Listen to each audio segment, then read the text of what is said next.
So we spent 1,000 days in this world, where we've made this incredible base, this super castle, a Kraken, then on the inside is a creeper farm, and a whole lot more. This video is a compilation of 7 months of work, so it's gonna be pretty long. Leave it on while you sleep, or if you're just doing something else, because the next video is gonna be in quite a while. And if you watch the entire video, you'll be helping me a ton. In the meantime, enjoy!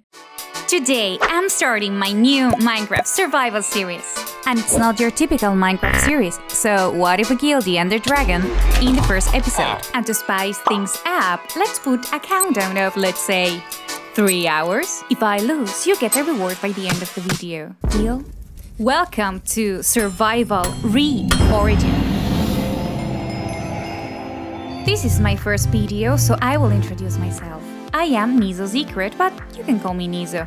And I used to be a more technical kind of player in another life. Maybe? I guess so.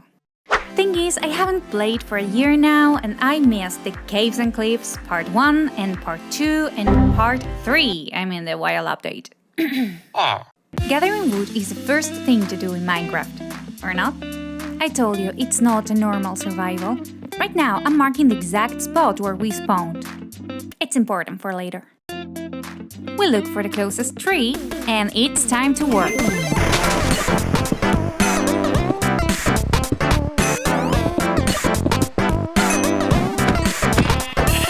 It seems like we have our first iron right here. We melt it down. We craft a shield. Looking good, huh? And a bucket, why not? An iron pickaxe for an upgrade. In order to achieve our goal, we must get an iron armor, find a village, trade for ender pearls, farm blade rods, and finally, defeat the Ender Dragon. Hey, wolfies! After releasing some sheep from their corporeal prison, it's time to make ourselves a nice bed to spend the first night. Look at that! Whoa, it's amazing! Minecraft's new generation is awesome, although it scares me a little. Well, it's time to pick up some iron. Hey, enderman, wanna be my friend? Look at my strategy. I make a 2 blocks high hole so he can't enter. Now, I simply place a boat and... What? No.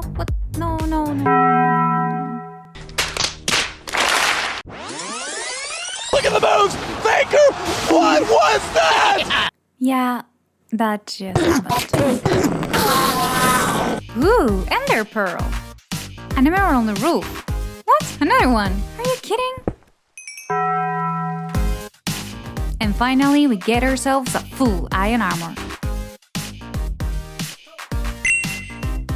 I hope we don't die again. Spoiler, we die a lot. Wait, 2 more emeralds. What? 4 of them?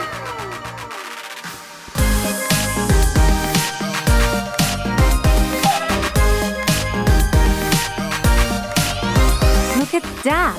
What an awesome place to build our first house. The new Minecraft mountains are incredible.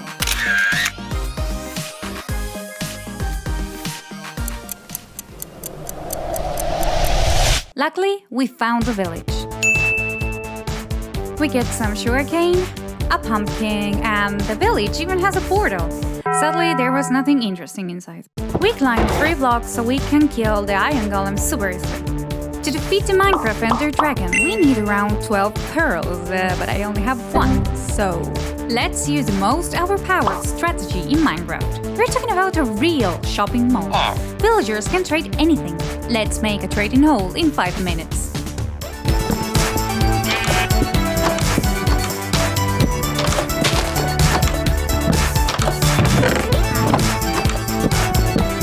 As you can see, every time you ring the bell, the villagers look for the closest bed.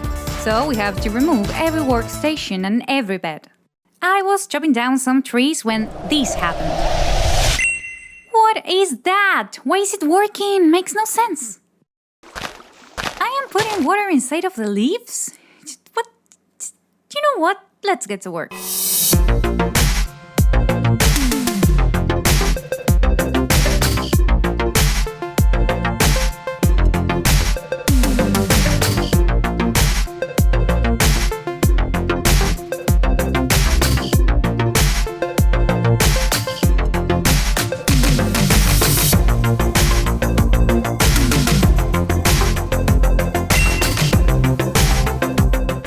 see, the villagers fall so that they are locked up. Now that we have the ender pearls and a bow with some arrows, let's use this lava pool to enter the nether.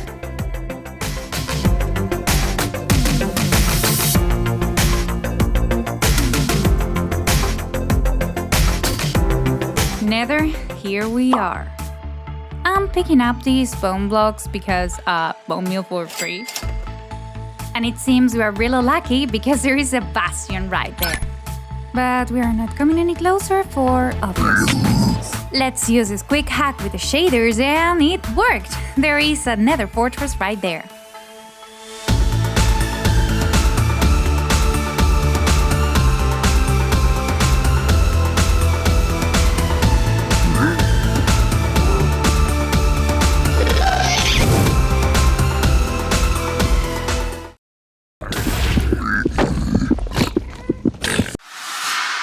Oh my, that was close. This guy just saved me. Okay, so we entered the dungeon and there is nothing interesting in the chest, but we found the blaze rods. So you know what time it is, right?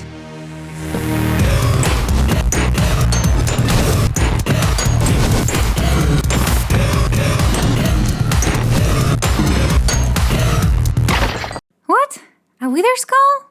Oh my, it's the first one I ever killed! Before leaving, we grab this and we go back home. Finally. I hate the nether. With the blaze rods, I can craft the ender eye and start looking for the dragon.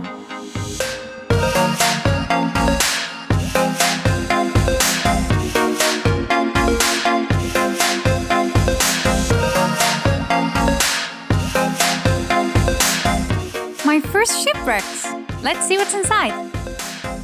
What's happening? Why it's not opening? What? Uh-oh, I'm gonna drown. What? Mojang, fix your game, please.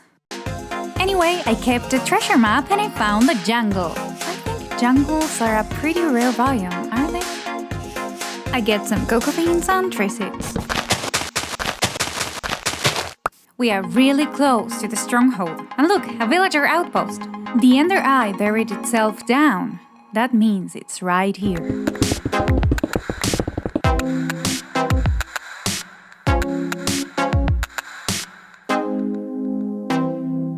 We finally reached the stronghold and surprisingly, it's the smallest stronghold I've ever found.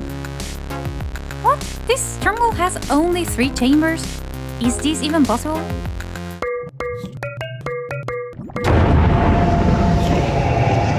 Dragon, here we go.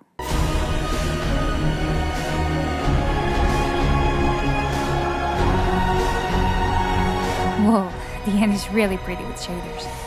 We shoot the end crystals, and for the record, I didn't miss any shot. Like a pro.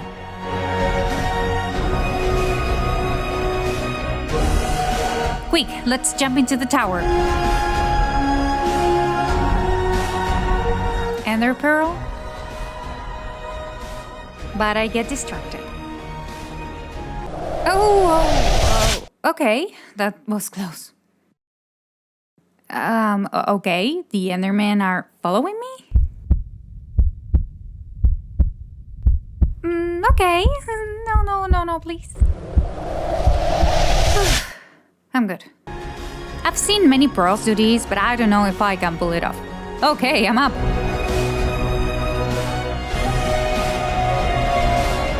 Last crystal.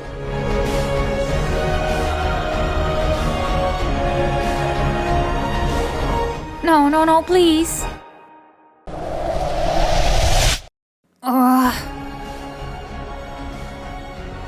Bye, my friend. No, not again, come on. Just why? Why is this happening? No, I shouldn't have ender pearls.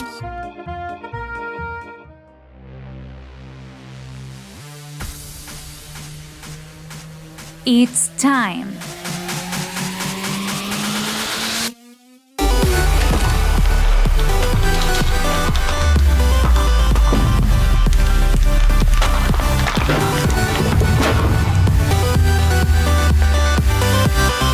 defeated the dragon with only 23 minutes left. We pick up the dragon egg, our trophy for this battle. Today's goal is becoming super wealthy. There are several ways to become OP in Minecraft. The new caves, for example, offer lots of diamonds. With the villagers, we can trade all kind of tools, diamond weapons and armors. But there is yet another way, a secret way that we will discover in this video. Have you ever seen a library without books? I bet not.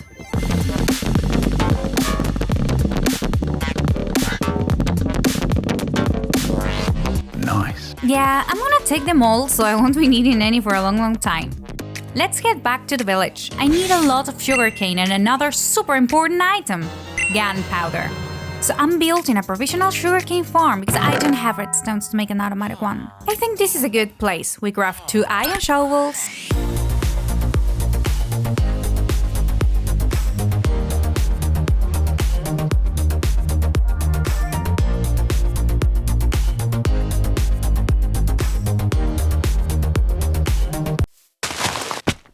What? So we don't fall into the holes. I will place some stairs, but I need this thing, you know, the thing, this thing. With the stone cutter, it's a lot cheaper to craft stairs. I'm running out of stairs and I haven't placed half of them.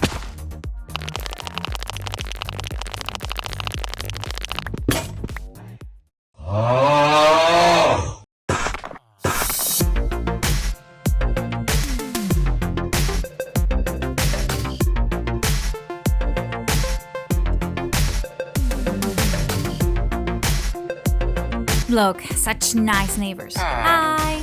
Cool, so now all we have to do is plant sugarcane. Yeah, I actually don't have any more. Why do you think I was building the farm in the first place? While this grows, I'm gonna make a farm of villagers. With beds and food, they reproduce.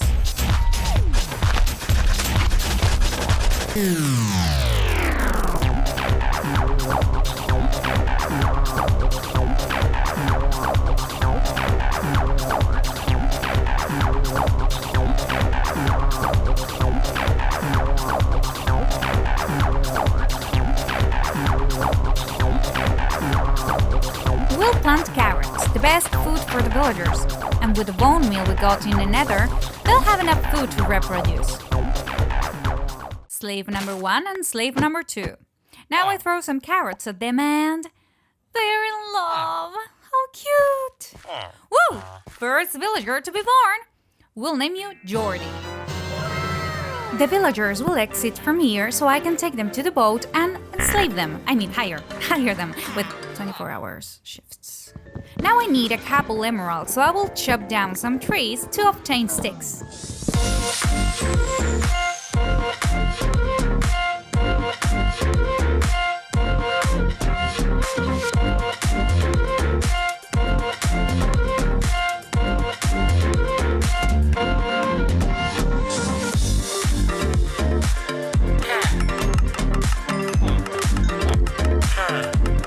Let's trap this villager here to see if we're lucky and he gives us Unbreakable 3 or Mending.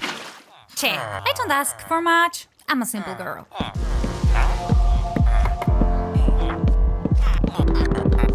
Whoa, looting 3?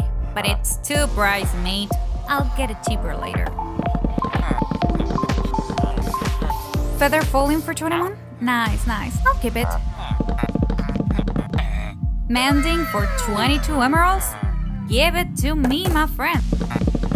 Unbreaking? Well, great. With this, I already have everything. Whoa. A villager on the loose? We have to erase all evidence. Perfect. I already have all the books I need. Though, to apply the enchantments, I needed an anvil. But I'm short on iron, so we go to the mines to get some iron. And we craft the anvil. With diamonds and obsidian from the previous episode, we also crafted an enchanting table. We got a few basic things and some more interesting ones. What? My oh my, what a bow we've got here. Protection 4, awesome. Oh, with unbreaking, thank you. And if I add feather falling, perfection. Whoa, slow down, amazing. Unbreaking, sharpness, cool. I combine it with a looting sword, top tier sword. And we get ready to hunt some creepers.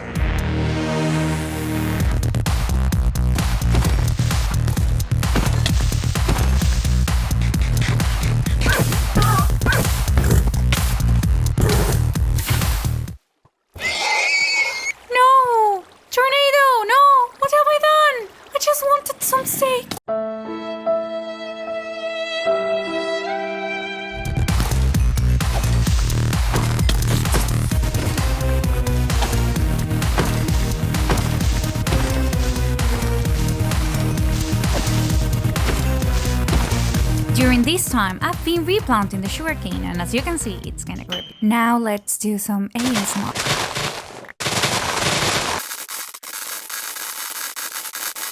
Nice. Sugarcane, check. Gunpowder, check. I take everything I need and we head to the end.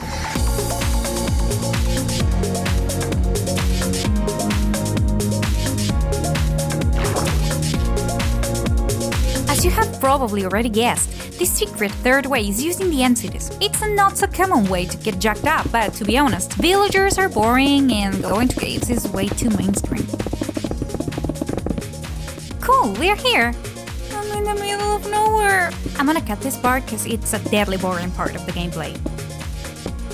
On top of that, I ran out of blocks. Oh, I have to go back. Half an hour, but I've got an end city. Yay! Impressive, huh? I have to be very careful with the shulkers. A very good trick is to use water, because you can even swim to get closer. And there it is, the first shell. Let's see how many can I get.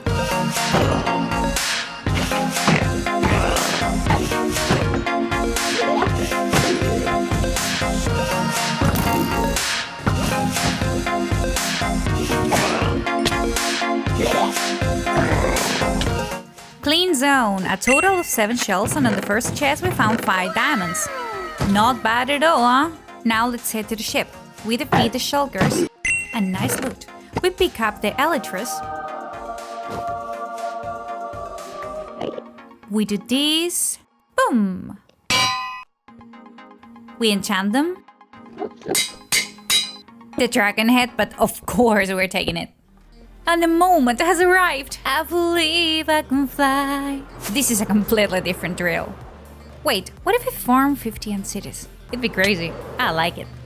With that in mind, I set off to do the farming, and no joking, I actually farmed the 50 end cities. Yet, not every end city has a ship, so I didn't get 50 elytras.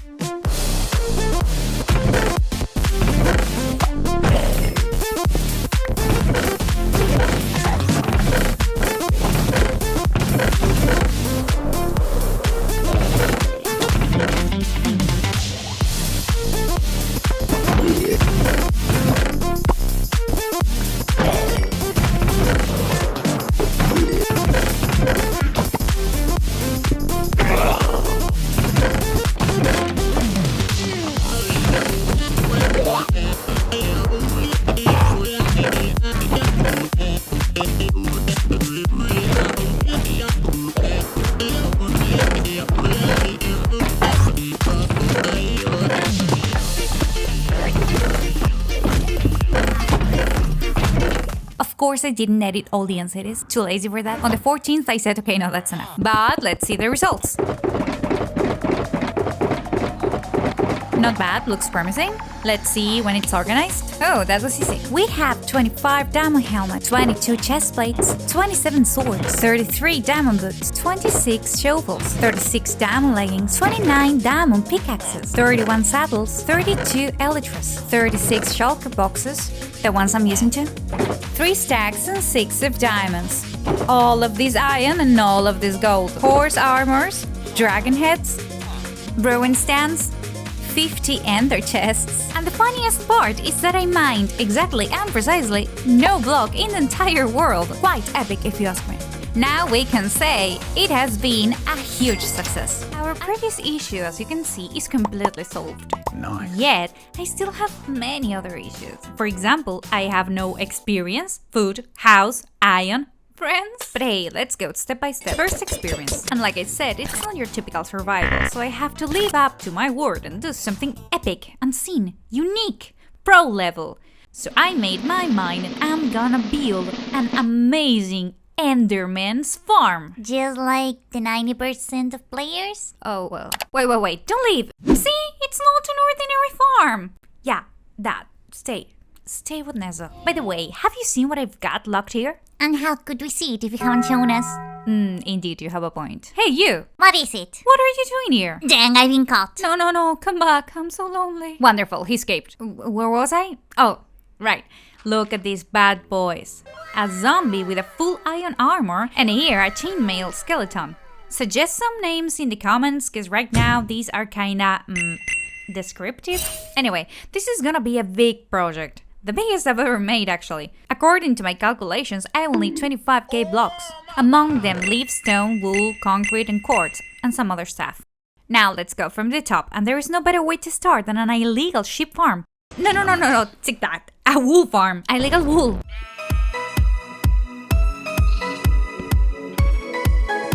This is the result of 3 hours of farming. Honestly, quite illegal, they can't even breathe there. But even with all this, I don't have enough wool, not even close. We could say this farm is... shippy.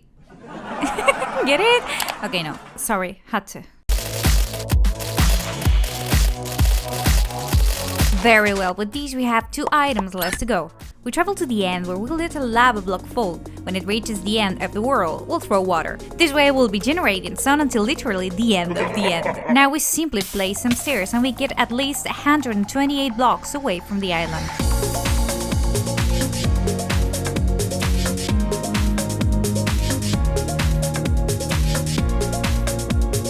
We finished with the platform, but now we need to build a zone for the endermites.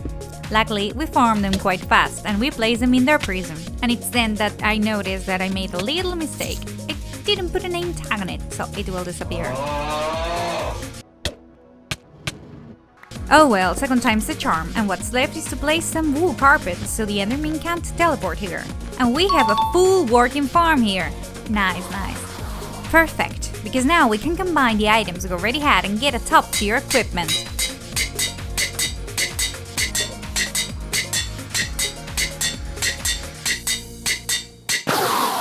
Truth is, I don't have many rockets, so I could use fast transportation through the Nether, so I'll grab some obsidian.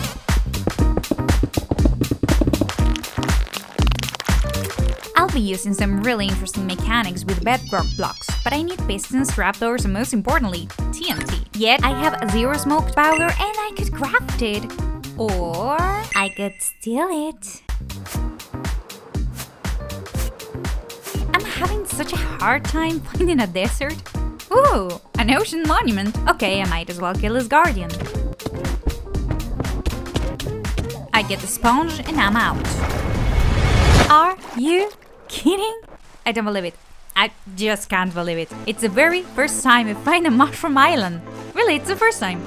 In my whole life. I had never found one. And lucky me, I find a super small one and an empty one at that. Sad. Oh, this comes in handy. I'm taking all of this ice.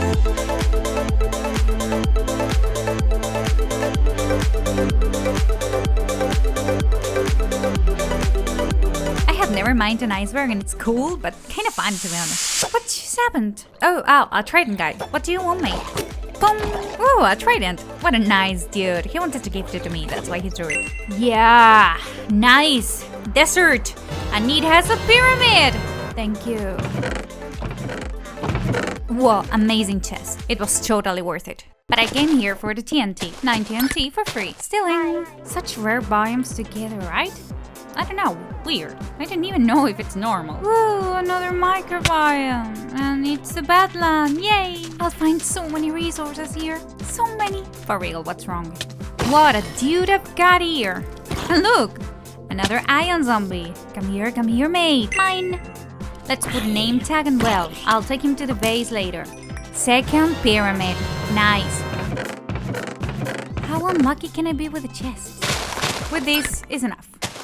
Back at the base, we build a portal to go to the ceiling of the Nether. We get to the ceiling using an ender pearl, and I'm sure most of you know this bag. With these we can get bedrock. Bite me, wrong spot. Can't believe I'm doing it wrong. What's going on? Now we're talking. We covered these as if nothing had happened, and we build a portal straight home. Awesome. Now we need slime, so I went to look for a swamp, and in the swamp I found the new frogs. Look at them! I'm taking them home. I take them through the portal. Look how they walk! And now stay here. What? Did you jump out of the hole? What a jump! With this crystal, it should be fine. Finally, let's search for the slime.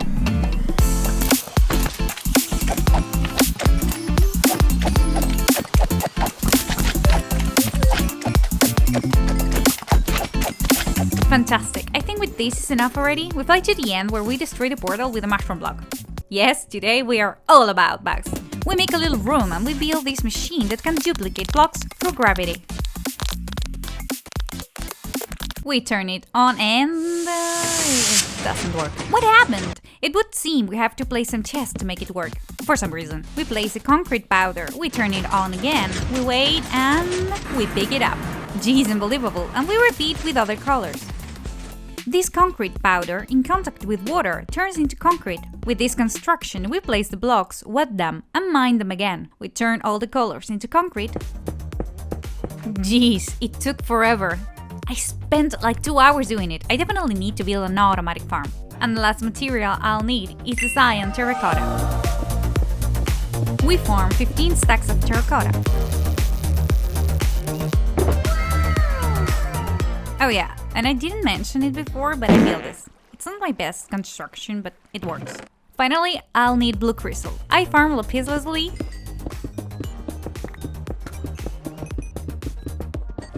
Done! With this, we have all the materials needed to build a farm. What a job! Now, let's build!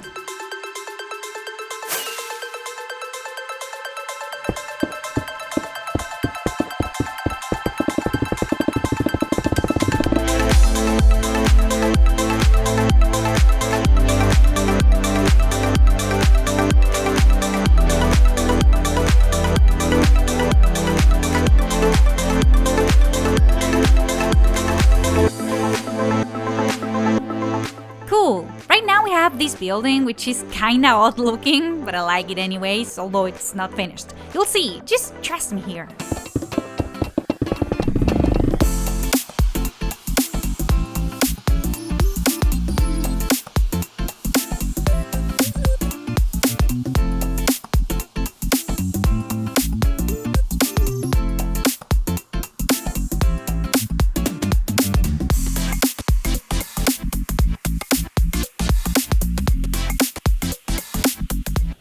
Building of the 4 panels done, and it's already looking pretty intriguing, huh? Lastly, we should add a little detail to the building and it'll be ready to go.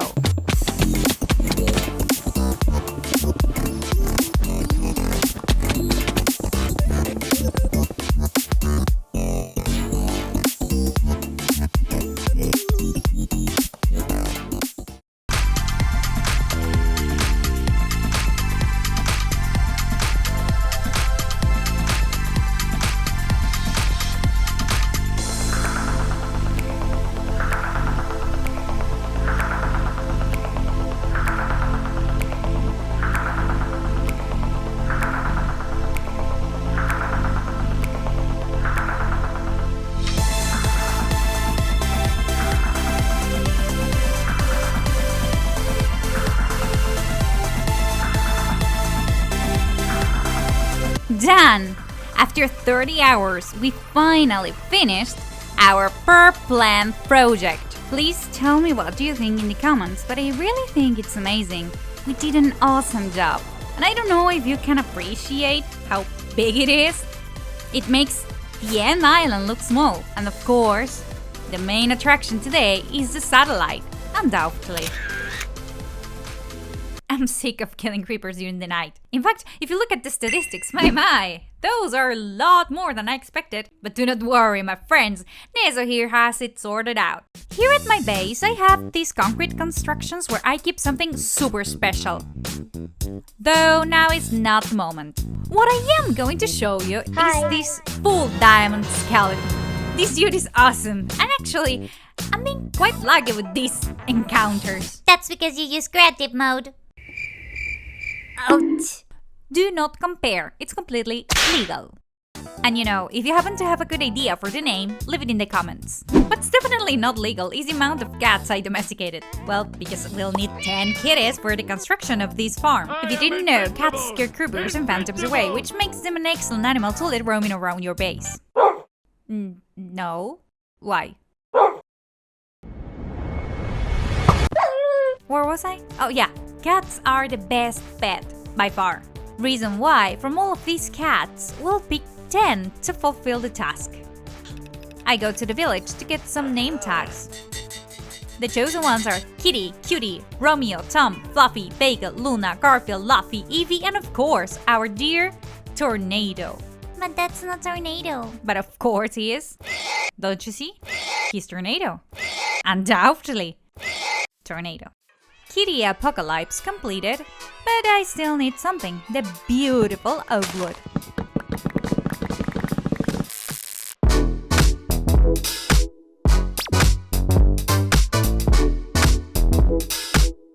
With this wood, I have more than enough to build a train. What? And we get stone. Luckily, building this farm is quite easy. We just have to pick a nearby ocean as a base, and what a coincidence, here we have one. And we'll build in the middle of it. By the way, a Nezo trick, if you use lily pads, you have a base to build in the middle of the sea, so you don't have to build pillars that start at the bottom.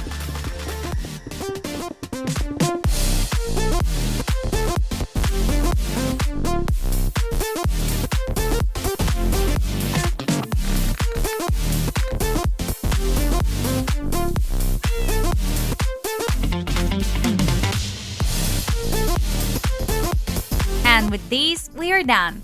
Now we have to go up 128 blocks from the creeper's dead zone up to the sky where I build a base of chests. Yeah, chests! So when you see it from afar, it's not that ugly. Creeper's farm ready. A simple one at that, but I need no more. At least for now. So I wanted to keep it simple. Well, my friends, I hope you enjoyed the video. So... we're not done yet. Hell no, mate. This is garbage. What the fuck is this piece of shit? I mean, the farm is working, but it's uglier than my brother's socks after practice. It needs some fixing and some detail, so I started working and I thought, wouldn't it be cool to use mangrove blocks? It's new, rare, and its color's super nice. Big mistake. And it goes wonderfully with the red terracotta blocks. I started farming some mangrove blocks, but before that, I needed a hoe for the leaves. So I went straight to our newly launched project.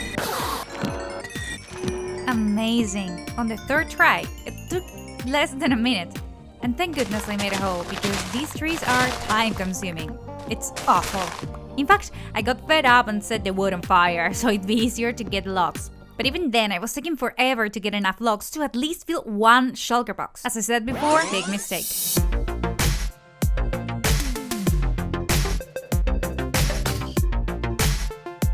2 hours later, we got the wood we needed and left that horrible biome to never go back. I farmed terracotta and start pondering, maybe I should get a beacon, cause this kind of farming is super boring to me.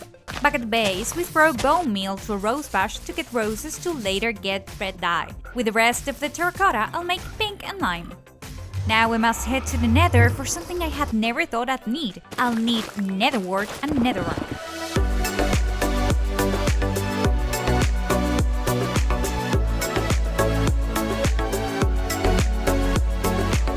Since I'm already here, I'm taking all of this wood because it will come in handy later. I need some mushrooms. The big ones, I mean. Because I need the stem. Yeah, those ones. Whoa, nice. I'll go ASMR with this because it just sounds so cool. And lastly, I need glow lichen, so I built this tiny micro nano machine to get a plant. Yet to make it work, I need bone meal, and I'm using too much. I have no more. Melon can be a neat way to obtain bone meal. With this provisional little farm should be enough.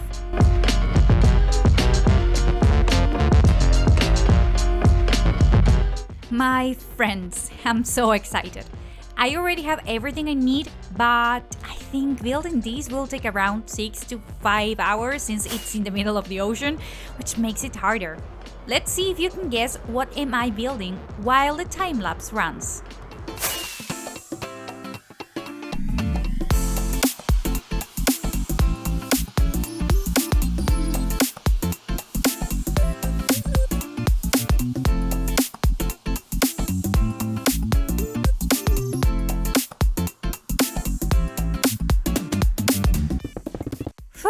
Exhausting, yet the result is amazing. How majestic the eyes of the Kraken are. How cool, mate. I'm sure most of you guessed what we're building, and yep, it's a Kraken. It's not finished, I want to add some tentacles, but now it's time to build underwater, and it's even harder. Sure thing, another 3 hours? Bring it on!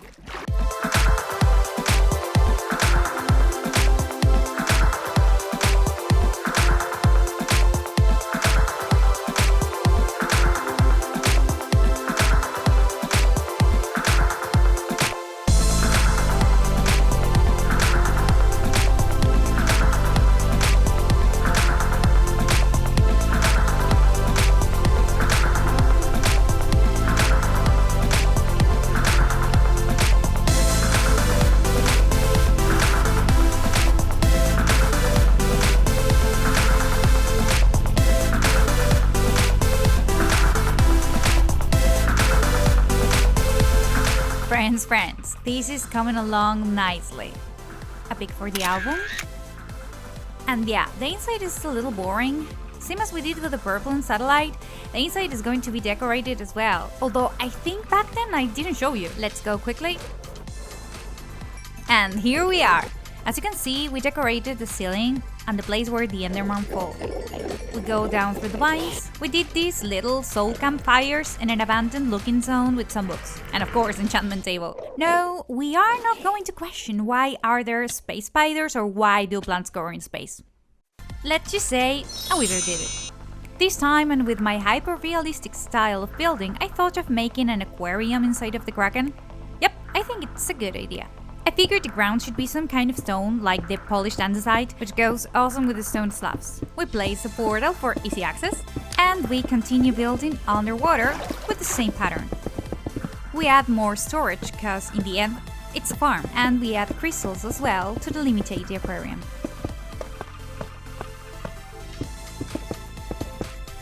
White concrete, and some nice details with birchwood that goes wonderfully with frog-like blocks.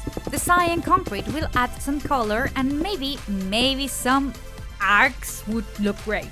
Yeah, I definitely like it. Some more wood details around the portal. The sandstone will give it a touch. Pre-marine for the bottom, perhaps? And it's starting to look beyond good. Proceeding with the interior of the aquarium, we used some blocks as support to add sand over it. Probably using the same cyan we used on the outside is a good call. And now, the fun part. Fill it whole with water. And using kelp. Yeah, forget when I said fun.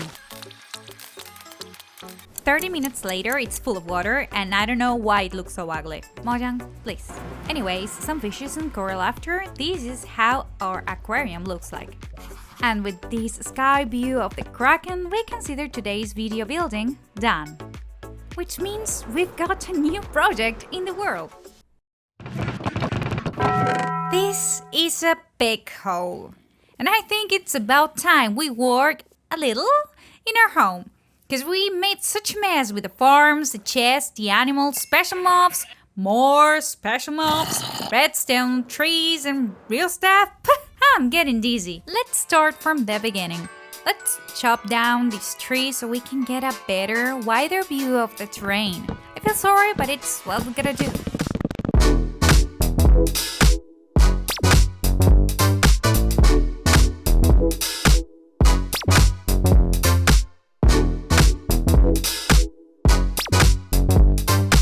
It's so much better to have the zone cleared. This chunk of cobblestone is getting on my nerves. Bye-bye, furnaces. Same with the cacti and bamboo farms.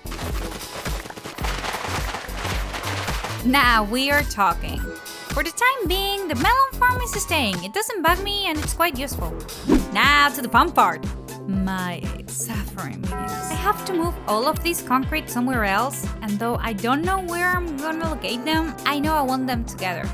Ta-da! I figured I would place them here in this mountain since they don't bother here and are not that visible. With that kinda organized, I'd like to settle some goals for today's video. First of all, have a house. It's about time I have a place to live. A stable for tornado, needless to say. A place for the harvests, and another one for the sheep and other animals. And finally, I'd like to decorate and connect the whole place with roads. Let's start with the house. I'd like to combine this spruce wood with dark oak.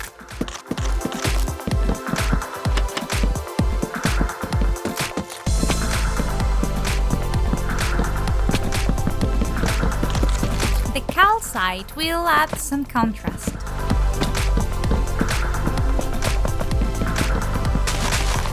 Well, this is definitely something we can work with.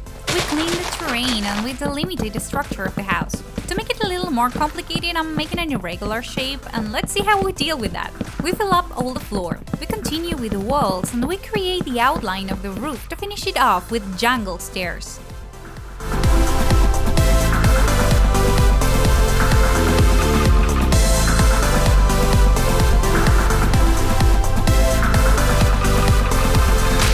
Roof finished, and it's already looking different, though it ended up with a weird shape, so I don't know. I was thinking of placing 2 watchtowers in the house, which will be made of stone on the base, something like that, and will be combined with bricks.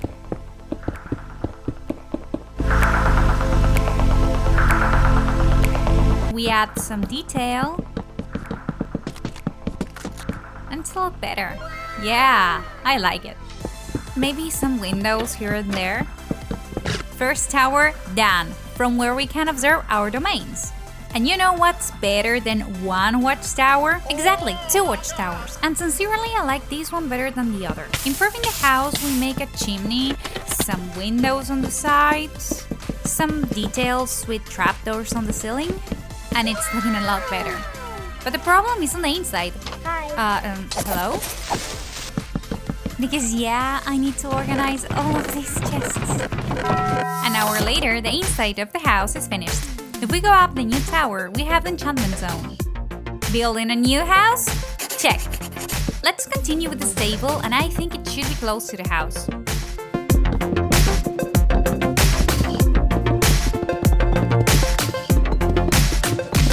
Stable finished.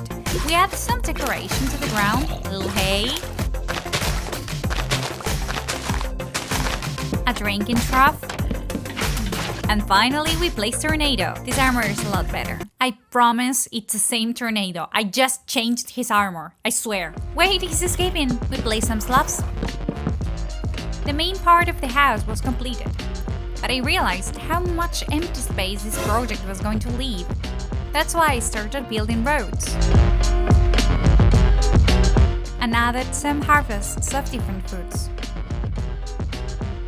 And a flower field. While the crops were growing, I began with our next goal, a place for the animals. And it's mandatory with so many sheep. It's actually bothersome.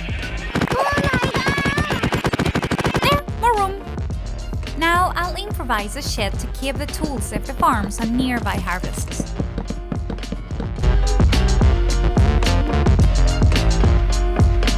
I like the style.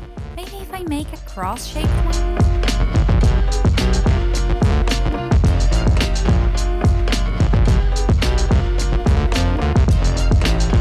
Fences and stairs to give it a final touch. Finally, the interior.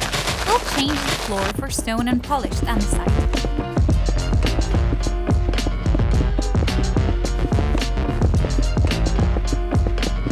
We'll build a second floor made of mangrove logs.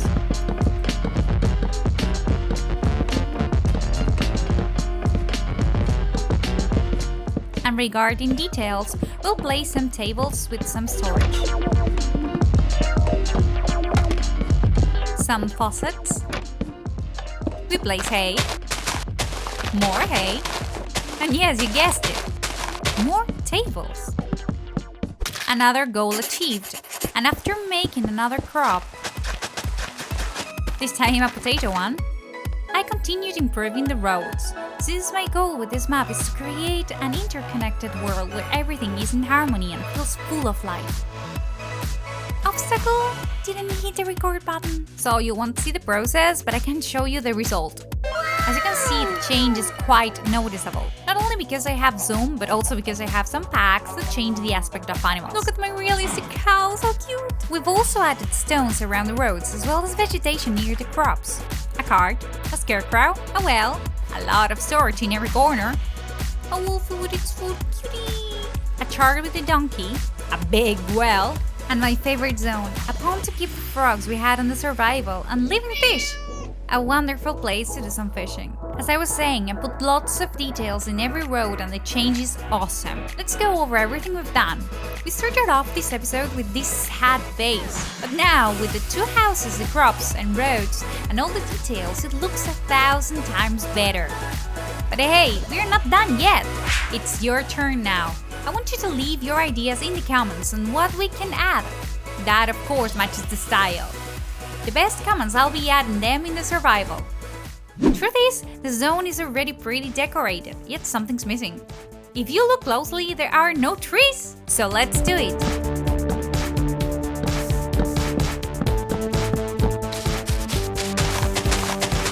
Taking in consideration I am no tree making expert, this one is quite nice.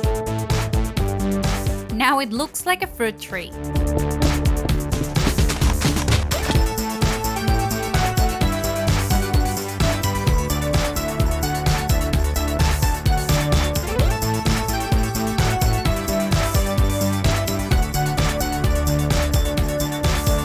This is the result of placing trees everywhere, and honestly, it does change a lot. Around this zone of the mountain, I made these trees with andesite and some fruit trees with some other thinner kind of trees around the crops. I'm not putting trees in every empty space because there are still things that I'd like to modify. So that's it, my friends. I hope you loved this episode. Our base has changed entirely and I couldn't be happier with it. What else can I say? What's Potato doing here? Hey, I want to expand this area. And what's more lively than a village with villagers?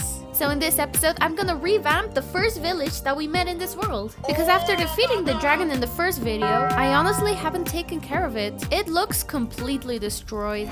Just like we did in the previous episode, we need to clean up this area a little bit. But before that, before I forget, gonna do this, we go back.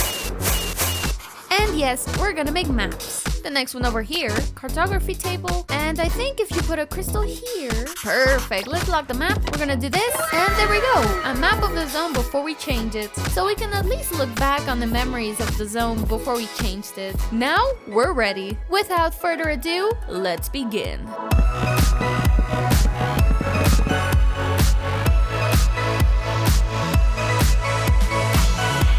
Trees chopped. Oh, look at the cute zombie. Now let's get rid of the houses.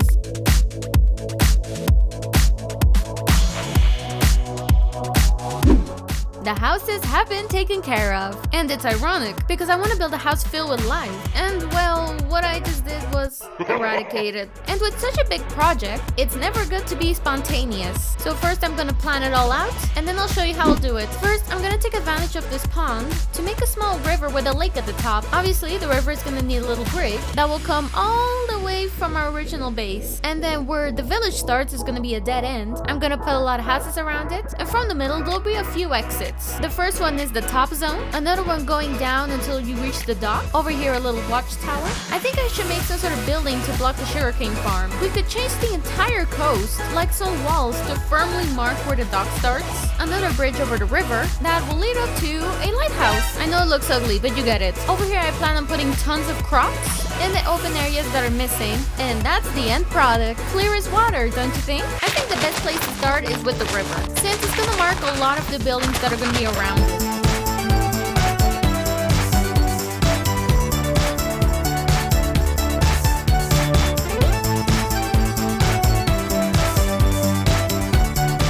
Well, with that, the base for the river is done. And I'm exhausted. I know I don't look like it, but those 15 seconds, I spent an hour making. Now it's time for the Sufferfest. Because now I have to fill it with water. And not just the easy part, I have to go up.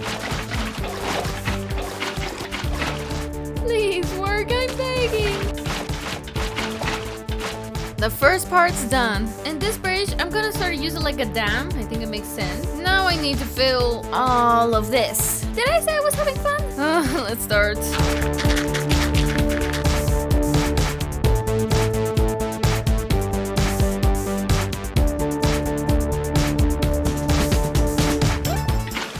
What?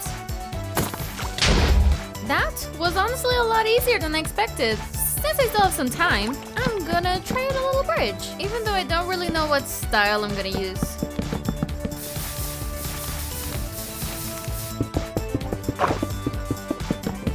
Something like this works. Looks a little plain.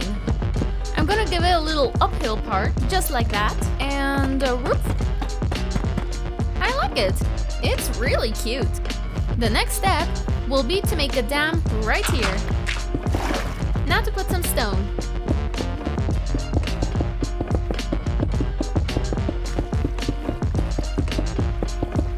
Something like this should work. Now to do it again, but on the other side.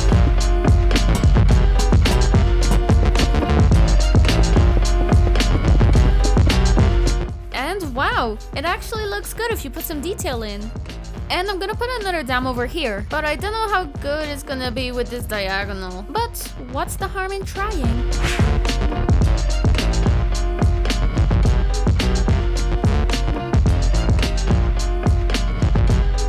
The dam looks really good. Even though it's diagonal, it's not bad at all. With the bridge and the dams, the river looks a lot better now. Guys, I think it's time to add some buildings to the village. If we cross this amazing bridge and walk through this long path, I think the first building that you could encounter should be a tavern. I'll build a diagonal door using dark oak log. For the base, I'll use stone and andesite, including a floor of sand to give the building more color and variety. And done! Here's the base of the first house, even though the abyss is a huge cube of colors. But I think once I start decorating it, it's gonna look a lot nicer. And I think the first thing is gonna be having some roof, sorta like that. Something like this would suit the tavern, I think. The mangrove wood is gonna look phenomenal. A lot better. I'm gonna add some small details like the windows and the small stable for the horses. This is what it looks like on the side, but it's missing the thing. There we go, the tavern. That actually looks like a tavern now. That is getting on my nerves, but it's fine. If you have any other ideas, let me know in the comments. These 4 fish are the only good edible things in this world. So from now on, I'm a vegan eating carrots. Which is why the next house is gonna be one where you can get food, but tasty.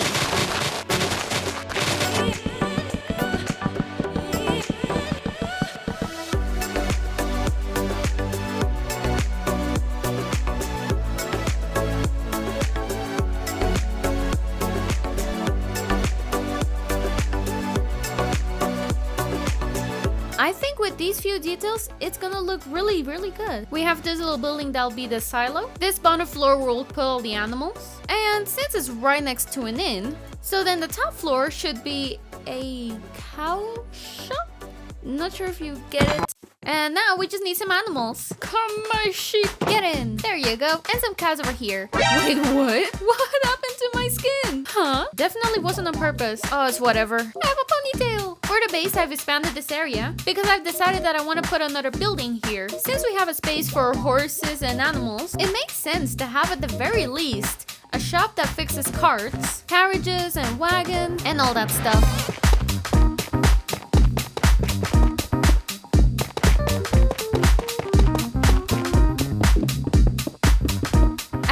Great foundation to continue building. I want to make some doors that are like the entrance to a workshop, just like that. Also, since it's a cart shop, I think it'd be really cool to give the horses some water to drink. The top part is going to use a lot of spruce, and it's one of those things in survival mode that if you don't have, farming it is.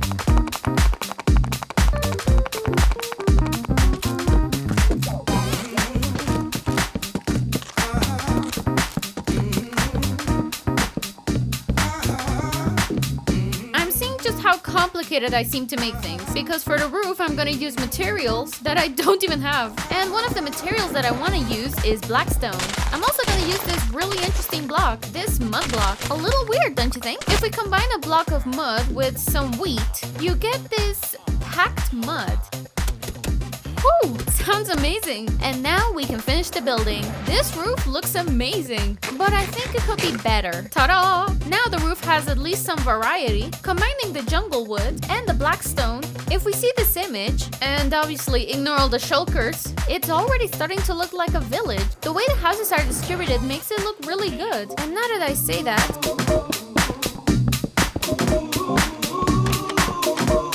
some really basic details, but simply adding a staircase over here, adding something you can cover the windows like curtains, a little balcony, and the chimneys makes the whole thing look a lot more interesting. One of the biggest problems with these massive projects is burnout, and it happens to so many players. So every now and then you should take a break and do something else, something that doesn't require a lot of thinking. Here you can see me moving around the terrain so it will look a lot better. I also plan out future buildings that, as you can see, are laid out. In this time lapse I already started the market. I used a lot of materials and different colors. This way it looks a lot nicer. I'm adding 2 houses just to fill up the space. The first one will have mangrove wood because I love the block. And the second one is going to use birch wood, something that I haven't used yet in the project.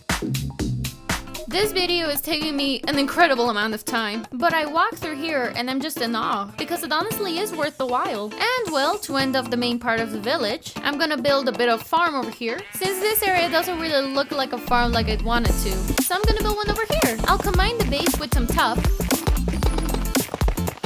with rock. I'll mix it a little bit. And right about this area, I'll use stone bricks. I'll make some 3x1 pillars and place oak trunks. Some fake doors over... oh, wow. Just a little fake. Just like that. And now to make the roof, using dark deep slate. Well, for this part, we're gonna use a very peculiar color. As you can see, I'm using warped planks. And it's because it's a really pretty color. And it looks cubic. But if you place some thin ones up here and others down here, like this, you'll end up with a really nice looking roof. And to add the final touch, I'm gonna use dark prismarine. We'll put it in some random spots. And even from afar, you can see the amount of color. And it's pretty much done. Almost. Gonna put some trapdoors here. And I honestly really like it this way. Maybe I can add some small detail, like these buttons. And even putting some dark wood on the sides. Bing, boom. Oh my god. He fell from the sky. A creeper just had to fall from the sky, yeah? That was something. I'm just gonna copy what I had on the other side. There we go. Now I'm gonna see how I make the pen. And here's the result of our tiny farm. The amount of things that I've made in this episode is really impressive. I really hope you're enjoying this. Now it's time to make one of the biggest changes in this area. But you already made a bunch of houses. But as you can see down below, my shovel is done for. And to have some variety, why don't we go on a trip to Purpland? Let's hop in. Here's my baby. I still can't believe we made this in the 3rd episode. And now for some fun. Well, now I'm good to go. Let's start. Off to work.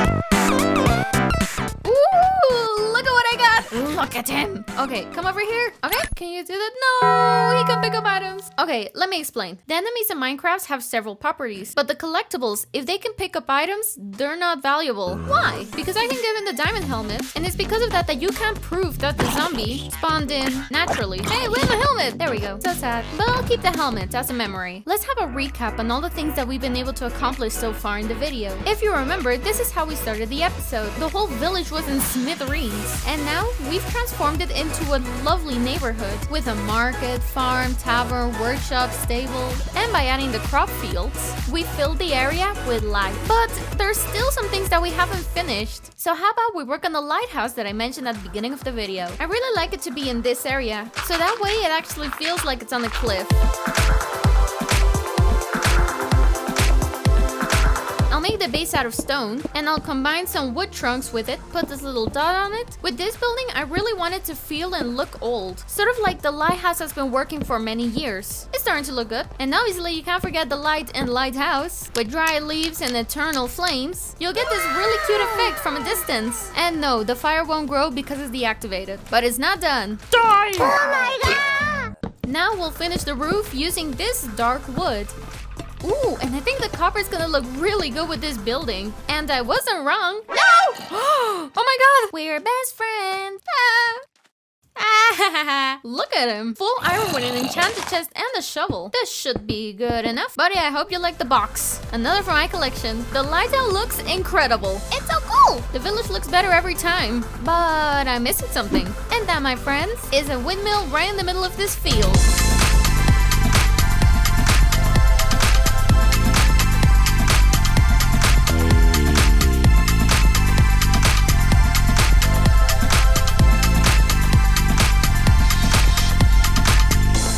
Is the fun part, because now I'm gonna put all the decoration, like flowers, storage, ponds, carts, all the stuff that a real village needs. And to make the whole thing feel a lot more lively. Ta-da! It looks so different. This time I wasn't able to put as much detail as I did with my house because of a lack of time. But even just looking at the paths, you can see the amount of detail. We added a lot of storage, carts, piles of logs, areas for cultivation. In the workshop, I made a little area with the wheels and the car that's being fixed. There's loads of vegetations around the corners. There was even space in the middle of the town to put a little well. Over here it seems they're getting some water ready for the horses and the animals.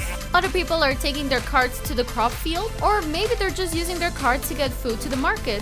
I've added some fences here and there, some flower banks along the way, but above anything else, the most important thing is that the whole place is lit up and therefore safe from any enemies. I really wanted to add some stuff to this area, but as I said, there wasn't any time. And besides, we've done a lot. So I hope if you really like this episode, remember that down below you have the comment section to share any ideas that you think will look really cool in this area. And don't worry, I read all of them. I am so tired of all the iron farms being so ugly. Look at that! It makes no sense! And that's why we're going to make a terrifying decoration today. Stay tuned for the end result. If you remember previously, we built a mega village. Don't worry, I'm not gonna ruin the surprise. If you want to watch it, top right corner. And for those of you up to date, I really should be getting better because seriously, how are we on day 500? Wow, that went by really quick. So how are we on day 500 without killing the Wither boss? Especially since we first to kill Wither very quickly. What? Skeleton! This is the first Wither! The first! First, let's go on a quick trip to the Nether. Let's go! If you guys remember from the first episode, over here there should be so cute! Here we are! Well, let's see how long it takes to get the second head.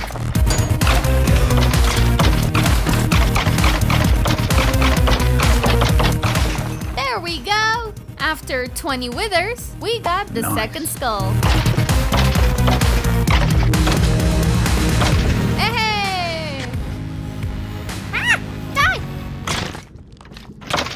Woo! Yes! It hasn't even been 10, right? Only 6. And I got 2 more heads. Within 27 wither skeletons, we got 20. Can you imagine 20? We got 4 heads. In 27! I can't believe my luck. Let's go back. Here are the 3 heads, including the 4th one, which was the first one that we got in this world. So I'll keep that one for now. For now, I'm gonna need some potions. Let me add blaze powder, and you get strength potions. You put some glowstone, you get strength 2. And there's the achievement. And with gas tears, you get regeneration. Add once against glowstone, and you get regeneration 2. Also, please ignore all these shulkers. Organization is for losers, right? With this, I'm ready to summon the dragon. Before that, there's a weird portal over here. Where are we going? Maybe some of you guys don't recognize it, but maybe this you do. The spawn tube, basically the area in the world that's always loaded. And that's why I made this, an egg farm. And it's because when a wither boss kills an enemy, they drop one of the rarest flowers in the game. It's very valuable, very useful, and very rare. And chickens are really easy to make. So now, let's wait. And here we are, 3 hours later, and 1 full chest, 2 full chests, 3 chests. Ooh, and a little more. Nice. Now all we have to do is go down until we reach the deep slate. Here I'm gonna make a hole. And now we're gonna drop all the eggs. There are 500 chickens. This is insanity, but well, it's time to summon the dragon. Strength potion, ready. And let's start. Do your explosion, and then we'll go in. I don't even have a chest piece. Oh well, let's do this quickly. And let's kill it. Oof. Watch out, watch out, watch out. Should have had the chest piece.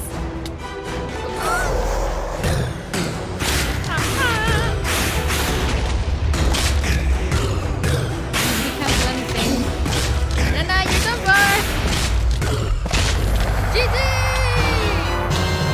Well, here we have the star. are. And that was a lot easier than I thought it would be. And like that, we got the object that we were looking for, the beacon. This little thing makes it easier to mine blocks. But for that, we have to make this massive pyramid out of one of these materials. Oh yeah, and I don't like having a lot of animals. Now I'm gonna make the iron farm right around here. These are the base materials for the farm. As you can see, it's not that complicated, but it's not done. I still need to farm a little bit more of obsidian. So, off to mining. That should be more than enough. Now let's build a portal to the Nether. Right over here. Write down the coordinates, turn it on, but not use it yet. And now in the Nether, I'll make another portal with the same coordinates, but divided in 8, since we're in the Nether. So now if I go through it, I appear in the portal from the village. So now if I do this, I have a villager. He goes into the Nether. What? What happened? It was supposed to work. I don't know what happened. I've been going through the same portal, and it works fine. Maybe it's because the villager went first. Now it worked. All right, let's go. Row, row, row. Hey, where are you going? Where are you going? Hey! It's actually great that it's nighttime. Where are you going? You just have to follow the bed. Run, buddy. Now I'll quickly make the farm. All you have to do is put the beds over here, put crystal around it. Before surrounding the whole thing, I'll get rid of the bed, and the villager's gonna go right there. There we go. Some trapdoors. Now the villager can't get out. Now I need to look for 2 more. Second villager, let's take him. Come on, villager, get in! Run, villager, before it's daytime. Come on, get up, get up, get up. No! Barely. Oh, man. Oh, but you're not going anywhere, buddy. You're in the timeout box. Now let's just get the next one. Third villager trap. Now I just need to wait for nighttime to use a little method again. In the meantime, I might as well build.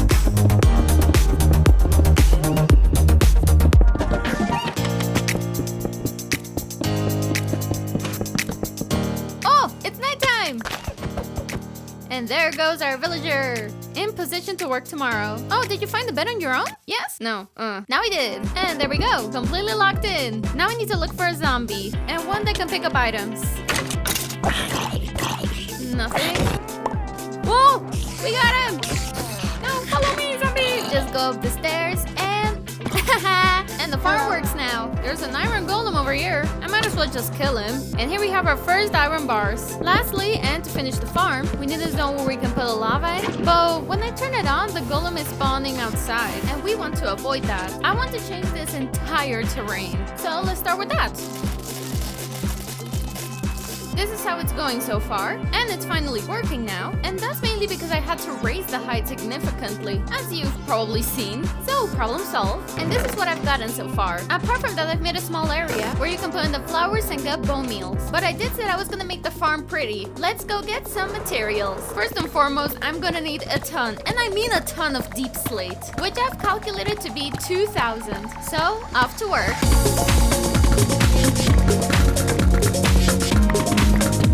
Quickly, let me show you guys something. And that's because I got 21 diamond ores and 4 small diamonds along the way. Why complain? It's impressive. Oh, I finally found it. Inside of here, there's a geode. But what I really want is all the basalt that's around it. So let me just mine away at the basalt.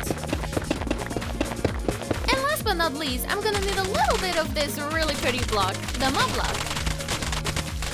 Well, this should be more than enough. Now that I've got everything I need, we should probably start decorating the farm. If whatever I have in my head actually works, I think it's gonna look spectacular. Probably one of the best decorations that I've ever made. So, without further delay, let's start.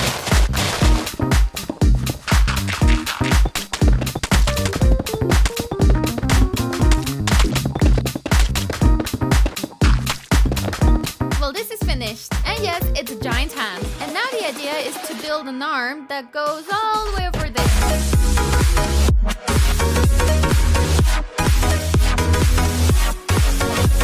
Ooh, it's starting to look creepy.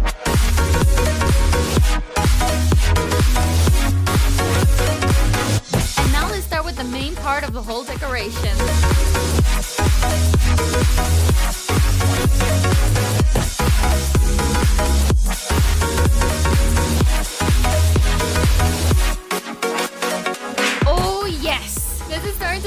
really creepy. Whoa, what happened here? I'm starting to regret making this video. Maybe the skeletons are a little too creepy. YouTube, please don't get rid of the video. This is purely art. Now for the best part of this entire thing. Now it's time to build a head. And it's not gonna be a small one. No. It's gonna be massive. Another quick trip to the Nether to get some bone blocks.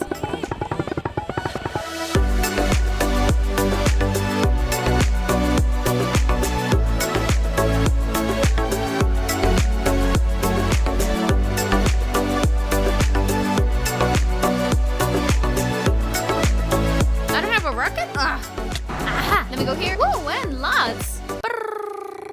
Oh my god, look at it. It looks so awesome. It's so amazing. He looks alive. Well, dead. The only problem, as you can see, is that the golems from inside are spawning outside. And that's a big problem because if the golem is outside, then you can't spawn the golem inside. And if there's no golem, there's no iron, and that makes me sad. But this should have a really easy solution because if I put some slab on top of the farm realistically, then they shouldn't spawn outside. But well, let's quickly kill this golem. So now another golem can appear. I'm gonna place a bunch of slab on the floor. What the fuck? So they can appear. And as you can see, we have now placed all of the blocks. Except for that one. Completely covered in slab.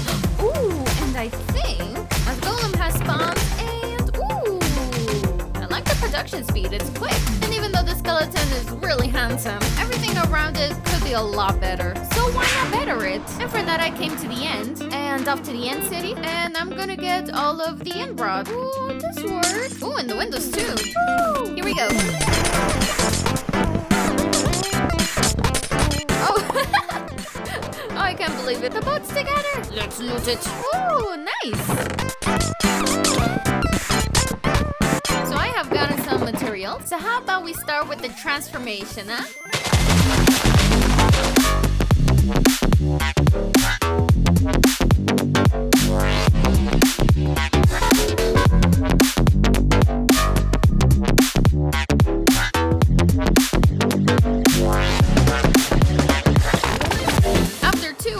Of placing quartz like a maniac, the area is starting to look a lot like I wanted it to. I really wanted to use a lot more, but the whole process is so complicated. If I think it's necessary in the future, I'll do it. But now I have to move on to the most important part of the decoration. So start the time lapse.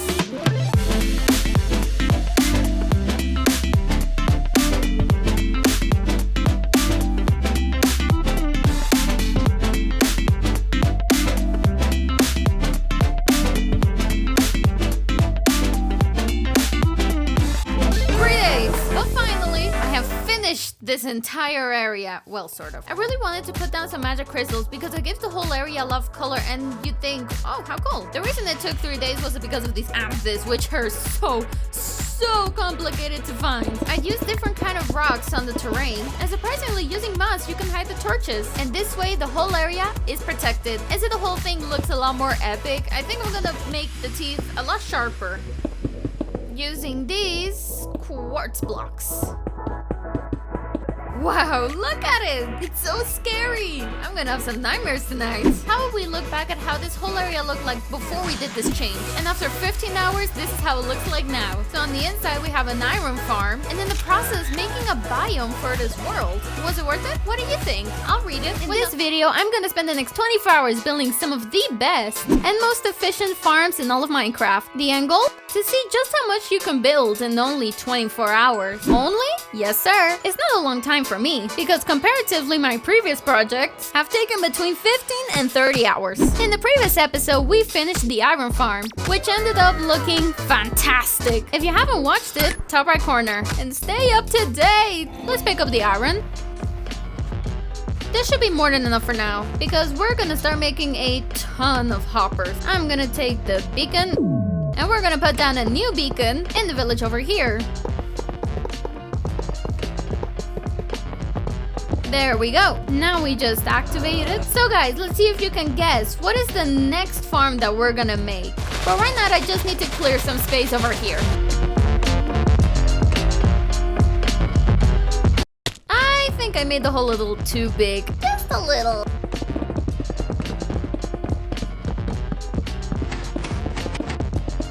Farm done. In the end, I've been left with a ton of space. Not that much of a math person. But well, let's go back to the iron farm just to pick up some bone meals. We put the bone meals in here. But before we check if the farm works, I'm just gonna look around for some beehives.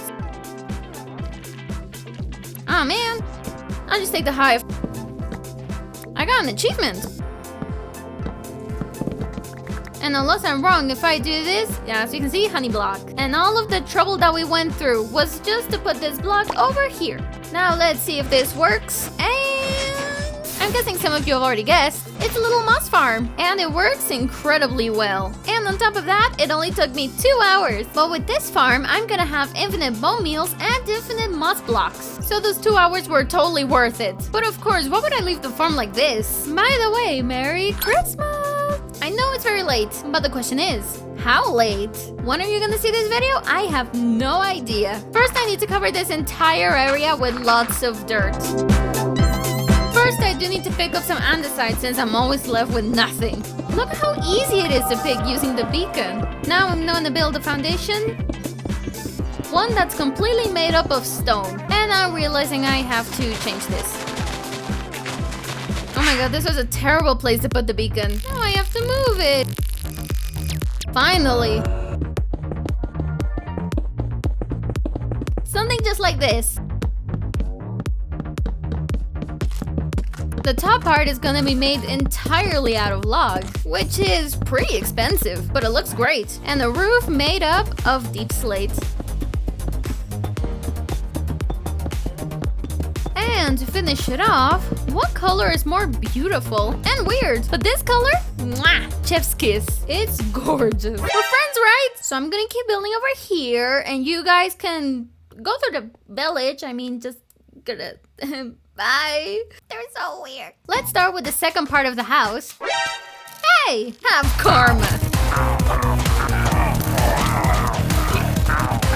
Shoot, shoot! Yay! The flag of shame. Back on topic, the area is going to look different, but sort of has the same aesthetic. That's why we're still gonna use wood. Da, da, da, da, da, da. Keep going along the edge.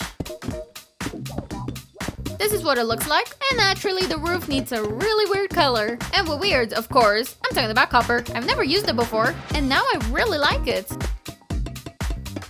Adding some details on the windows. I like it, but it looks a little weird. There's just this space with nothing.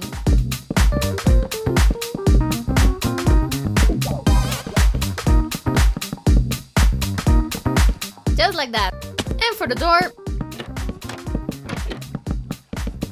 a pretty little door like this one. And this entire building is to cover up the moss farm that I have lost. Which means it's a very special house. Since it's a moss farm, I'm gonna add these bushes, and that way I know which farm this is. On the other side, I'm gonna build a garden, covering the whole back side of it. For that, I'm just gonna build these walls. On top of it, we put some stuff, and we'll make an entrance. Oh, and we'll put some moss, like this. We'll put down some plants. We replace the floor with coarse dirt and rooted dirt. Over here, I'm gonna put a little flower stand. And now we have a pretty garden. Lastly, and so that this area isn't completely empty, I'm gonna build an area where I can plant some mushrooms. And the tent is useful and decorative. Otherwise, we won't be able to plant them. And well, guys, this is how it turned out. In my personal opinion, it looks absolutely amazing. We started with this, and now we've turned it into this masterpiece. With the decorations and the farm, it only took me 4 hours to build, which is a lot, but we're still missing 20. Let's quickly go to the end to repair some stuff.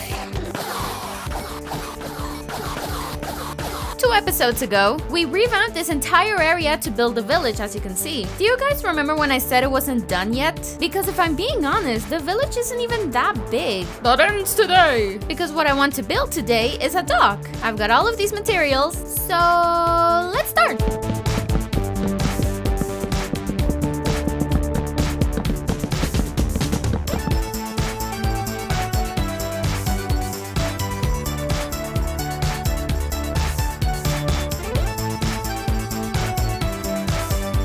Wow, the difference! I like it. I do have an issue with enemies though, so... No! Now that I've cleared up this entire area, I think it'd be a great idea to build some storage houses. the base of the building, we'll be using this color palette. In this small area, I think I'll make a shed, like that. And for the roof, and as per tradition, I'll use this dark deep slate. And I might as well use some white terracotta. This is what it looks like from far away, and it honestly looks really cool. That said, we're still missing the thing.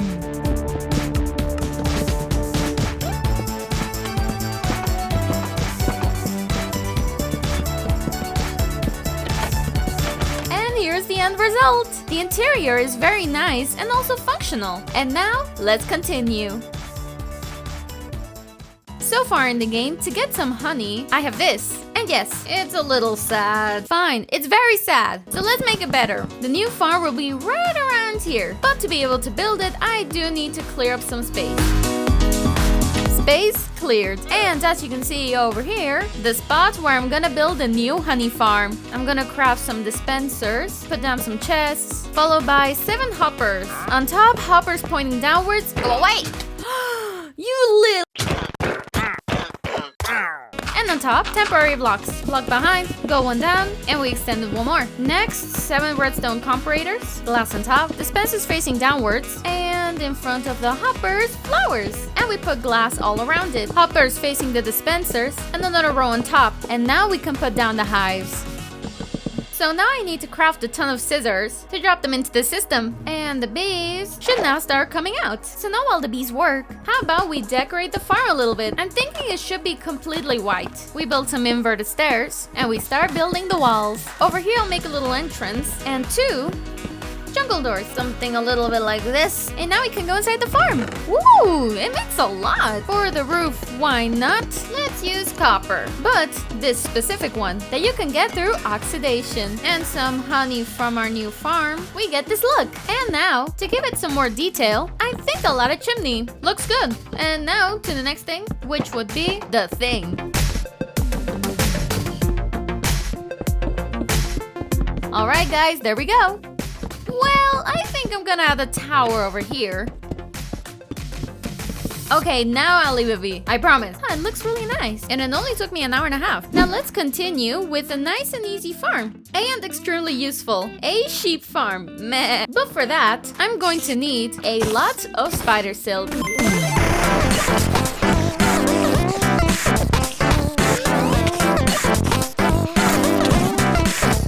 Which I'm gonna make 16 bows and another 16 dispensers, as well as 16 observers, hoppers, wagons, and with all of that, now all I have to do is clear out some space.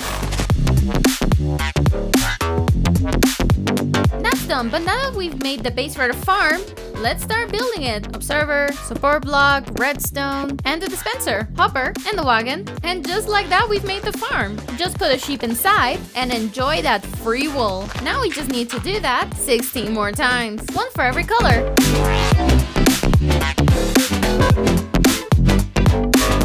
Now that we've finished all the colors, it's time to bring in the... sheep.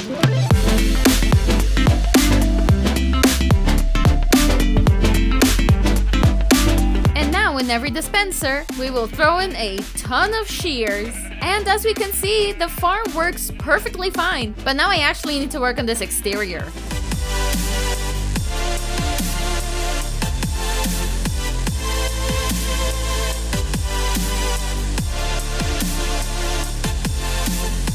Well, with the wool farm done, and an amazing farm it is, let's get serious with the buildings. So, let's go back to the dock.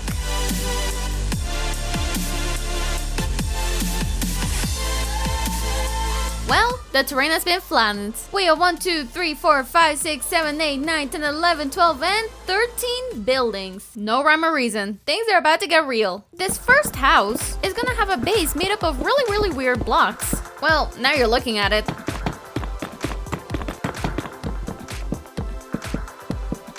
Well, that's a pretty asshole, right?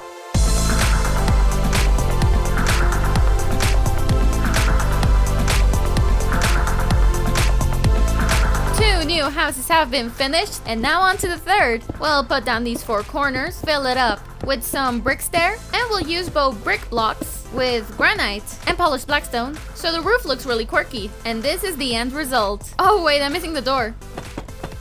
There we go.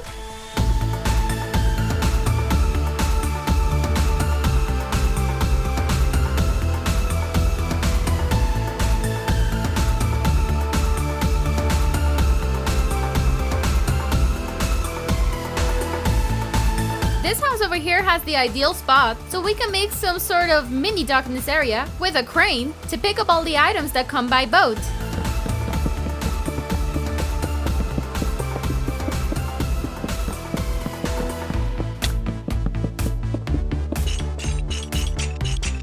Using the wool from our new farm, this one over here, thank you very much, and yes please, I'll build a small market right in the middle.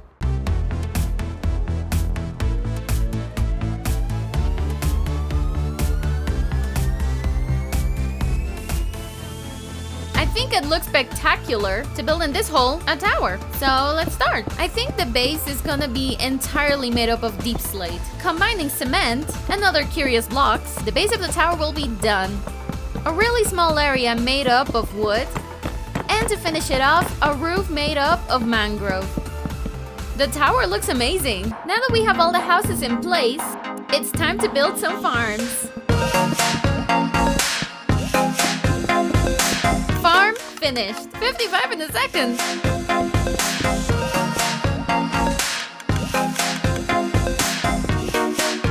This farm is now working. Over here we have the glowberries and the regular ones. Another small farm finished. In total, we've built over 14 small farms. And the dock looks a lot more interesting. But I'm still not done. First, I need to dig up dirt for a path and put down stone. A little bit of cobblestone and finishing off with andesite. The end result. Now we're just gonna do the same for the other paths. And that way we ensure that the village and the dock feel a lot more united. I need to go back to base. I got a shovel, buy mending. Let's see if I'm lucky.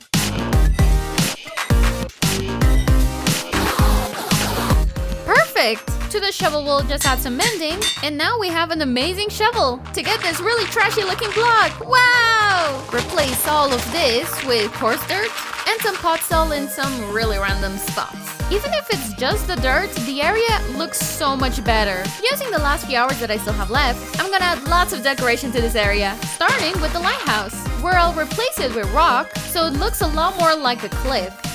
After spending 24 hours on this project, I've been able to make a really nice area. First, we built a massive moss farm with a really nicely decorated shop on top, with a garden, a house, its towers, and some mushrooms. An amazing honey farm. Here we have all the bees working, which produces an ungodly amount of honey. Nicely decorated too, and a small shop to sell honey, obviously. The last farm of the day, the wool farm, where we make all 16 colors in the game, and of course decorated on the outside. And we spend way too much time making this gorgeous dock, not just changing the terrain, but also adding 14 buildings, each one looking completely different. And inside we have a little glow lichen farm, flowers and hanging cacao, glowberries and normal ones, hanging roots, and these flowers that I don't know the name of. This is what it looked like before, and now look at the change.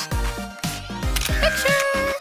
What do you think of the buildings? I have a problem. Well, a lot of problems. But let's focus on the most important one. In the second episode, I got a ton of diamonds. And if I'm being honest, they're a bit annoying. I could burn them in the lava, but I think you guys would kill me in the comments.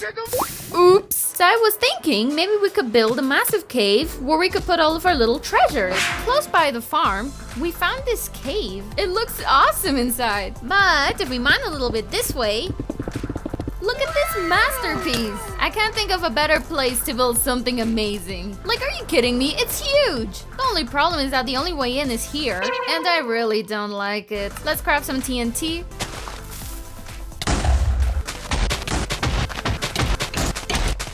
Wow, it looks like we found another entrance! To make it even better, maybe we should add some vegetation. I'd love to just build out an entire forest. So I'll start out by clearing out all the regular Minecraft trees. There I go, just devouring all of the trees. With rock walls, berries, and some leaves, I'll start off the forest. I want to have tons of trees, so the entrance to the cave is really hard to find. And that way, our secrets can be kept here forever. I ran out of materials, so I had to farm loads of mangrove leaves, so I can keep putting more trees. I spent over 4 hours making the trees, and that's even with the simple design. Because if not, I would have spent a lot more time. You wouldn't believe it. I've added some new trees, and it's gonna look so much better from down there. As you can see, they have a thin trunk, azalea leaves, moss, and candles. The candles are supposed to be like fruits or something like that. And compared to acacia leaves, azalea leaves keep their color, so that's great. Also, I've added a ton of rocks, using darker blocks more than anything, like basalt, smooth basalt, and deep slate. Even though it's a forest, I don't want enemies to spawn, obviously. For that, I'm gonna need some glow lichu from the new farm and have it shine bright everywhere. Voila! What do you guys think? I think the forest looks great. And it's super safe. But I can't say the same for the path. Sincerely, it looks so barren. You're just walking around a base really happy, and then you see this and you're like, oh, what is this? I think it's best we change it. Here's what I'm gonna do. I'll add an incline to the path, and in a completely random order, I'll place different wood blocks along the way, like coarse dirt, rooted dirt, some puzzle, and even gravel. And lastly, to add some small details, sort of around the way, why not add some stone buttons, right? And now we have some small rocks along the way. Now for the second half that goes up the hill has been a lot more complicated because there was barely any space to make it a stairway. So I had no option but to clear out the area. And this is the end result. As you can see, I had to change up the area quite a bit, but it was completely worth it. But you know what I've been thinking? Yep. You know me, I couldn't resist. And after seeing the path so empty, I just had to put more trees. But don't worry, I haven't gone crazy. I only spent an hour. Let's go to the moss farm, where we have now a ton of bone meal and a little bit of moss. Wow, that forest looks good. This is gonna be hard, but we're finally gonna work on the cave. Let's light up the cave. Come, begin. We do this, boom. Honestly, I only really want to decorate the cave. Like over here, I'm gonna get rid of this, cover up the holes. Now grow moss.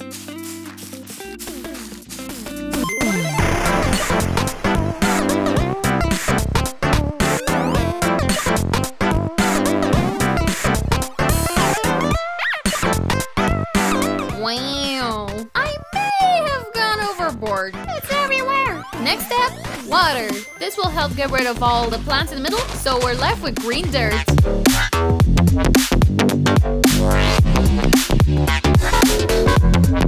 Alright, the area is ready. There are still some plants, but it's not that much. And now, what I'm gonna do next is to fill it up a little bit actually, for 2 reasons. First is to keep the aesthetic that the cave had from before. And the second is because I like to have live spiders in here. I mean, it makes sense. The problem is the spiders can climb up to the roof, and take fall damage when they get down, which means they die.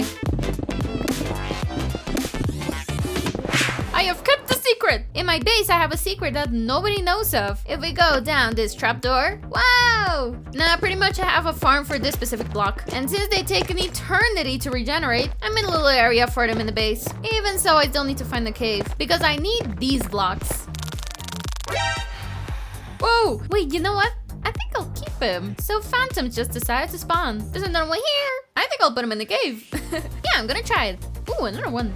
Also, there's a skeleton horse here. Just because. My world is so weird. Yeah, have fun. Calm down. Will you come in? Look at him, look at him, look at him. Well, now I have them, right? I'll be over here. He wants it. And the other? Get up here. Yeah, hee. Trapped. Looks so odd. Well, that's it. They're gonna be in the cave. I'm probably gonna have to do something about the entrance that they can't escape, and obviously cover up this. Because even though it's just 1 block, there is a chance they might die. Oh well, let's keep going. And I'm gonna make, just like last time, some pillars. Heliothem, column, whatever you want to call them. I like the idea, but they need to look right. So, well, I'm just gonna do this, maybe like this. It looks so bad. Huh, it actually looks pretty good. And well, now we just have to put a bunch of these. I'm also not gonna overdo it because, well, you can barely see it. In the end, it is a cave, and well, light is non-existent. So let's keep going. Oh no, I ran out of blocks. Let's go back. Ugh. Can I land right now? Thank you.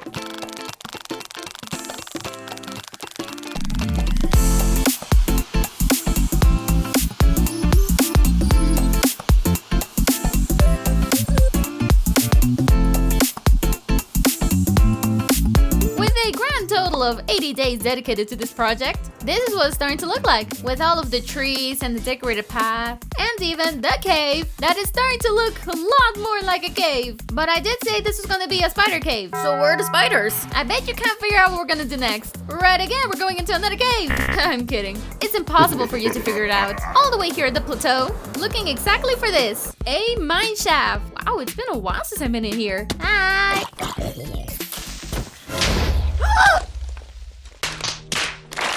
Are you kidding me? Oh my god, I hate that creeper. Since the zombie is down there with all of my armor, I should be quick. All my stuff. Okay, we're good, guys. I have it all. As I was saying, we came here for the cobwebs because it's one of the few spots where you can get it. And if I'm being honest, I'm gonna be very careful because after that stupid ninja creeper beat me up, so I might as well get familiar with the place. You know, see what I find. Also, while I look for the cobwebs. Where are you, buddy? Oh, got you. Actually, hey, yeah, they're a bit different, but you can't see it. Voila, much better. Sadly, I'm still missing cobwebs, but I really want to put them down. So yeah, let's see how it looks. Help! I'm stuck! I would have loved to put some more, but with the ones that there are, it's starting to look really interesting. I've brought with me some materials to build something really similar to what we built back in episode 7 from this series. Only the real fans will remember without rewatching the video. An amethyst base, topped off with some end rods, and we surround the whole thing with a lot of crystal. Pink over here, and magenta. Oh my god, I hate these spider webs. Oh, leave me alone, please. We add amethyst clusters. Oh, okay, there. And we'll make another over here, a little taller though. The right one looks bigger. Now all I'm gonna do is add some glass panels. Okay, but that is not the end.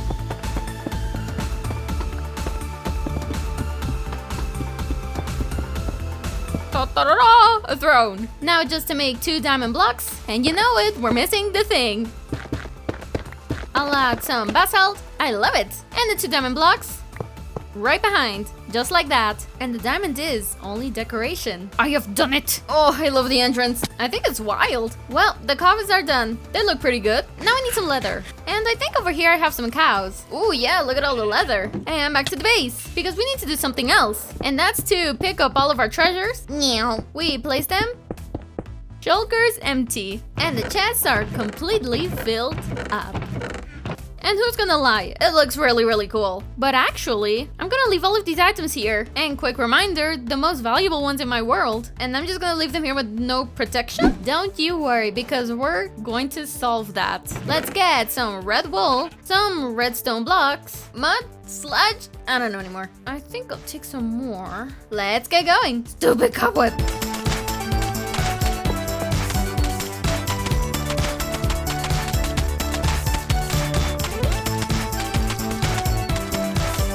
Whoa, it's too big. So I think I'm just gonna move him a little bit more to the left and just make one massive spider.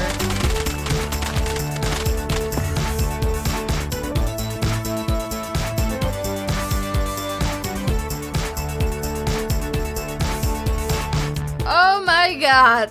Look at this monstrosity. I love him. I'm a little annoyed that he's blocking off the chest, but a spider is a spider. He has to be big. Oh, and from up here, it looks so cool. And there you go, my guardian spider. I think we all know why there's a throne with no king. Amazing. I was gonna make 2 spiders at first, but the cave is a bit too small. I can't believe I'm saying it, but yeah, the cave is too small for 2 spiders. So I'm just gonna leave it with this one. And, well, yours truly can't go a single episode without doing something crazy. So I'm gonna get a bow and some arrows, lots of food. We changed the beacon to have strength 2. Better resistance. Yes, better resistance. Well, I only have 1 tag. The good thing is my villagers. Ta-da! So, I was gonna say it was really easy to get name tags, but I've been here for 40 minutes to the end. And let's give them a special name. Sparacity. That's gonna be the name. Now I'm gonna get rid of all the torches in the area because I want total darkness. Oh my god, it's so scary. I think I got all of them. Oh my god, I didn't see him. It's hacking time. Using F3B, I can see everything around me. I've got one. Boom! First spider captured. Here come the problems. Does this one have a name? I think I did put him in name. Oh, no I didn't. So I put it I like you. What about you? This spider too. Good, good. Oh, these are new. Awesome. It looks incredible. Oh, I love it so much. It's amazing. I could just come here and grab whatever I want. A quick before and after shot. Like, look, it had nothing. It was completely empty. All that, and it's not even the last thing. We made an entire forest, remember? Changing up the paths all around. And, well, my personal favorite, we gave the honey farm a reason to exist. Since there are a ton of spiders nearby, it makes a lot of sense that the honey is sold here for the adventurers or even merchants that want to get through this forest without any venom issues. Well, I'm hoping you really like this episode. Give suggestions and other ideas in the comments. Hi, I'm Nezo, and I just happen to have a world record, and that is having the ugliest farm in Minecraft. Like, look at this sugarcane farm. It's terrible. I'm lost. Help! It looks horrendous. But unfortunately, I'm gonna get rid of that title by building a majestic castle right on top of it. And today, to celebrate the 10th episode in the series, I'm gonna do something that I've never done in Minecraft before. So let's start, since I'd love to hear your opinion in the comment section. Whoa, an iron skeleton? He's stuck now, but he doesn't have a helmet. Another creature for my collection. Before doing anything, I need to come to my base, because I have the magic beacon, and I can get tons of rock really quickly. What the fuck? Do you use hacks, Nezo? I'm gonna spend some time mining for some more rock and stone. That should be more than enough. I'm taking the beacon and leave it over here. The objective with all these rocks? To build a massive mountain in this area. So you have an idea. It's gonna look sort of like this one, but less green. So I'm gonna start by marking the elevated part. As you can see, first we have to mark the area. The only problem is that this project is insanely big. So far, I've played over 750 days, and I've placed more than 19,000 blocks. And towards the end, we'll see just how much dirt we used for this mountain. Since I ran out of materials, I decided to get rid of everything under the mountain. It's also really important to light up the whole zone so that enemies can't appear. Not good. After this, we just start placing a ton of dirt. Well, I'm not really sure what to do with this. This is my first time making a mountain, so who knows? Maybe I just start filling it up?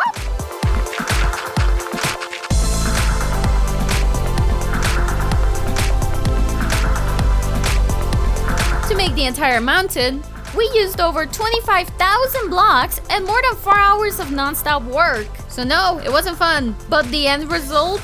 Wow, it was worth it. Much better. We've raised the entire area, and now we have tons of space to build our new castle on. That's it. Before I forget, or before I get lazy, I'm gonna improve the walls so that it's not so plain and, well, ugly. For that, let's go to the wool farm and take all of the light gray wool. Stop maying! And people still say this farm isn't worth it? I take some stone and some concrete. So let's start.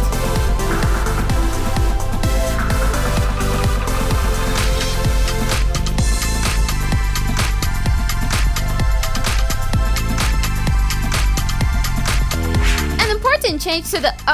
What is that block? What is it doing? A major improvement, if I must say. Comparing it to before, I think the mountain just looks a lot better. But we still have the same problem as ever, and those are the enemies. So we're gonna place tons of little lights all around the area to avoid enemies spawning. I don't want a ninja creeper. And now the top part looks a little empty. But with the power of editing, like, wow, it looks spectacular in the video. But who builds it? Everyone always asks, how did you do it, Nezo? But nobody ever asks, how are you doing, Nezo? Ta-da! The shape of the castle is gonna be a few buildings with a garden in the middle. But this building worries me a little bit. Since it's diagonal, it could look a little weird. You really thought that the castle is just gonna appear out of nowhere, right? No! What are you thinking? We need to build it, buddy. Let's take some mud and jungle wood. Gonna need to clear this out. It's gonna hurt, but I need all of the wheat. It hurts. My wheat field. Why? We're also gonna use granite.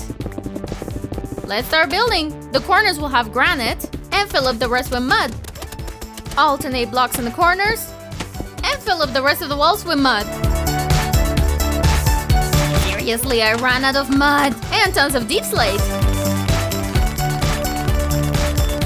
We'll use deep slate tiles for the roof. And honestly, I never thought a house made of mud was gonna look so good. Yeah, no, but it has potential. I think it's missing the thing. Adding some dark doors with some trapdoors, some windows right on the roof will make an interesting window. Iron bars, and there we go. But I'm still missing something. Some brick blocks, followed by acacia rods. Look at that. We place some more iron bars, and we repeat the same thing on the other side. Only with this, the building looks a lot better. I think we're gonna make another building similar to this one right over here.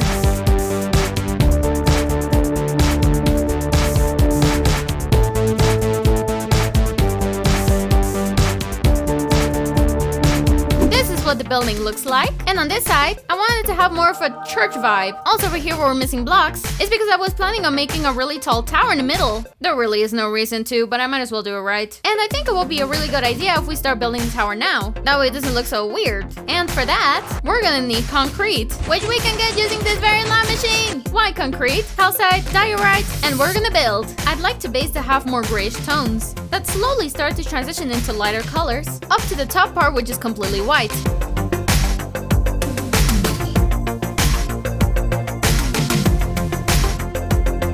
There we go. I think it looks so much better. Hey, and you? Where are you going? This is my house. He wants to steal my house. Well, now it's time to worry over the details that this tower could have. But I'm really happy because we already have a third of the castle built. All that's missing is... yeah, the inside. Slab over here, trapdoor.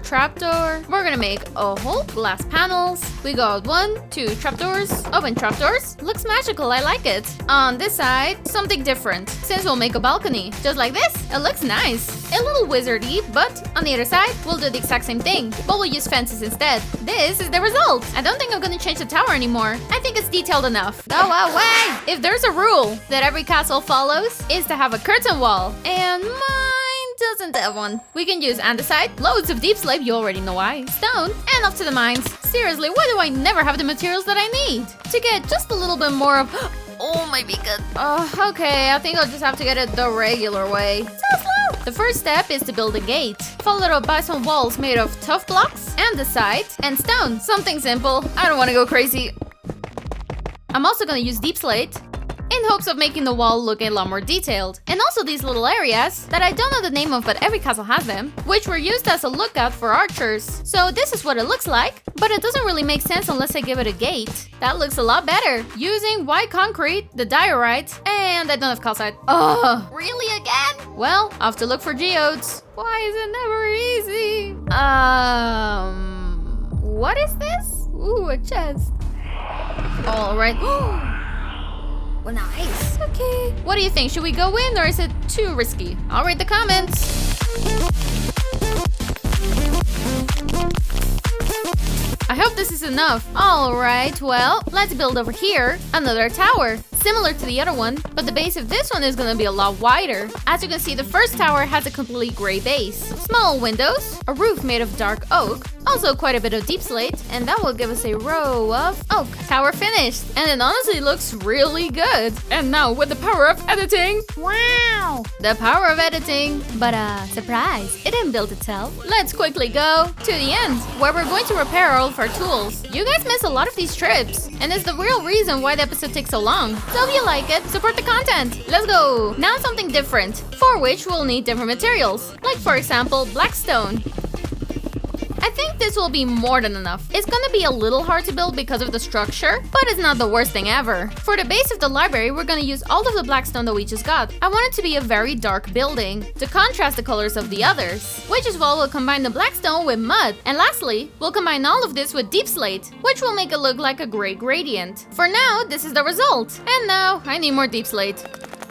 Die! We continue. Beep boop, beep boop. It's been over 40 days in Minecraft, and the castle is almost ready. So now I'm gonna use a nether block, the green block, along with prismarine. It looks great. I love the colors. Now we just need to focus on decorating these parts. So on the front, we'll combine pink and green panels to make this, and the same on the other side. Also over here, we'll build some pillars that are used to hold up the building. That's the idea. Right over here, I've already marked the window, so it's easy to copy on the other side. Some more windows over here. It's starting to look fantastic. In case you're wondering why there's in the window here, Well, it's actually really simple. Over here, we're gonna make a mini tower, and so they're not all the same, we'll use more brownish colors. Granite, jungle wood, combined with mud blocks, we'll get an unusual tower. Compared to the other towers, for this one we'll use deep slate tiles, which are darker. That way it'll look a lot different from the others. I really like the tower. And so it's not isolated from the rest of the buildings, I'm gonna make a small bridge that connects to the library. We give it a bit of decoration with staircase, and right underneath, a pillar to hold it up. Wow, look at the castle, it looks so cool! What do you guys think of it so far? Considering I've never built a castle, I'm really happy with it. Before continuing with the next building over here, that's gonna be my favorite. I'm gonna make this area pretty, getting rid of all of the dirt blocks to replace it with a more interesting block.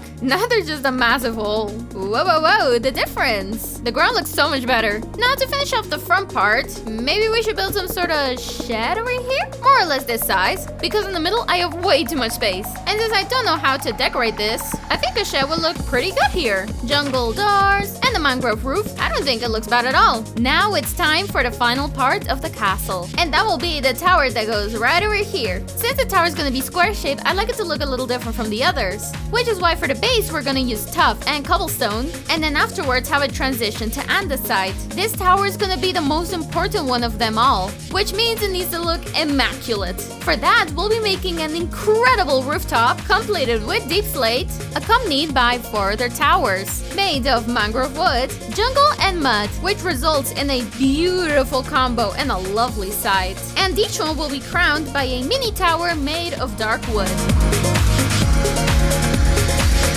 And now look at that! This is what it looks like on the inside, and whew!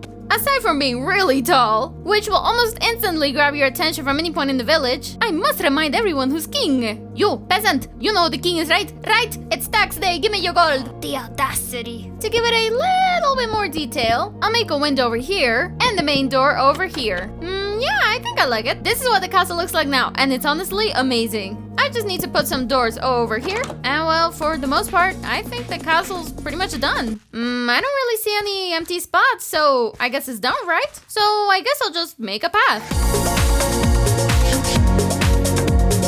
Now that the path is finished, we're only missing one thing, and that's because I know what I'm gonna do. And no, don't worry, I'm not gonna leave it till the next episode. We'll put some logs over here, smooth, with a no block on top. The fence is underneath, with a target block on top, and the head that we want, putting levers on the side so they can say hello. And now we have target dummies. Just gonna put a support block with 2 fences on top. We'll make a small roof and repeat with a different color. This way we have a little stall. I'm thinking we put this on the floor. Alright, let's test.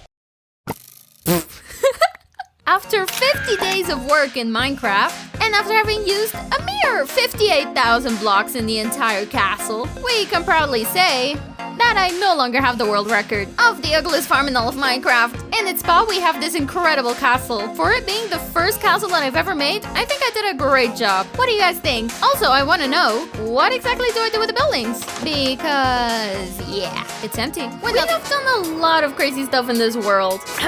For example, the Kraken, which is actually a creeper farm. For this monster, that inside of their mouth, well, we have a massive iron farm. Or what we made in the previous episode, this castle. But never and ever have we committed to decorating the inside of a house. This one, or this one, and even this one. And well, the castle is not an exception. This is so sad. But today, oh, I feel dirty. We're going to decorate all of the towers in the castle to create some areas where you can get infinite diamonds and enchantments. Stick around so you can see how I do it. To get those infinite diamonds, we must be sacrilegious. I need to make a diamond hoe. Please don't kill me in the comments, but I have to. Moreover, knowing that I have one over here, that's a joke. I need another one with fortune. So let's go to the Nether, where we'll go to the end. My precious little satellite. Let's see if I'm lucky. Ooh, almost first try. Oh, fortune 2. Not quite. Voila. We reset. Ooh, amazing. No words. Epic. I'm also gonna do this before I go. We'll buy some emeralds to buy a mending book. We make an anvil and we add it. We go back home and collect some apples and golden apples. Why do I have 42 apples? And it's still not enough. And all the gold that I can find. I'm even gonna melt this one. And now with the gold, we make golden apples. And it only gives me 46. This is why I need the hoe with fortune. Outside of my base, I'm gonna place the trees with a 5. Yeah, that should be good. Is it too much? Yeah, a couple 4. I'm not really sure if this is the best way to do it, but, well, you'll let me know in the comments. Well, now I have to wait, and while we wait, we'll make weakness potions. With a spider eye, sugar, and brown mushrooms, you get a fermented spider eye. We put them in the water bottles, and you get weakness potions. Gunpowder, and there we go. And now that we finished, on to the next. Once the trees had fully grown, I'll get rid of the leaves to see if we're lucky and get some apples. And thanks to the hoe with fortune that we made earlier, getting the apples will be a breeze. 1 hour later, we got 62 more apples. Now we're not gonna turn gold. I really hope I don't need more because I ran out of gold. 1 hour for 60 apples? Yeah, they have a 0.5% drop rate. Thank God for the fortune hoe. Now I'm gonna grab some rails because now it's time to work with the villagers. But for that, I need to get rid of this whole wall, because it just being out here in the open annoys me a lot. So I'm just gonna rebuild it again, but inside of the castle mountain. Now that the farm is built, it's time to make a railroad track all the way to the villager farm. So now, if we just add a wagon, you'll see they move on their own. This is amazing. There we are, newcomers in the farm. Oh wait, they already had a baby.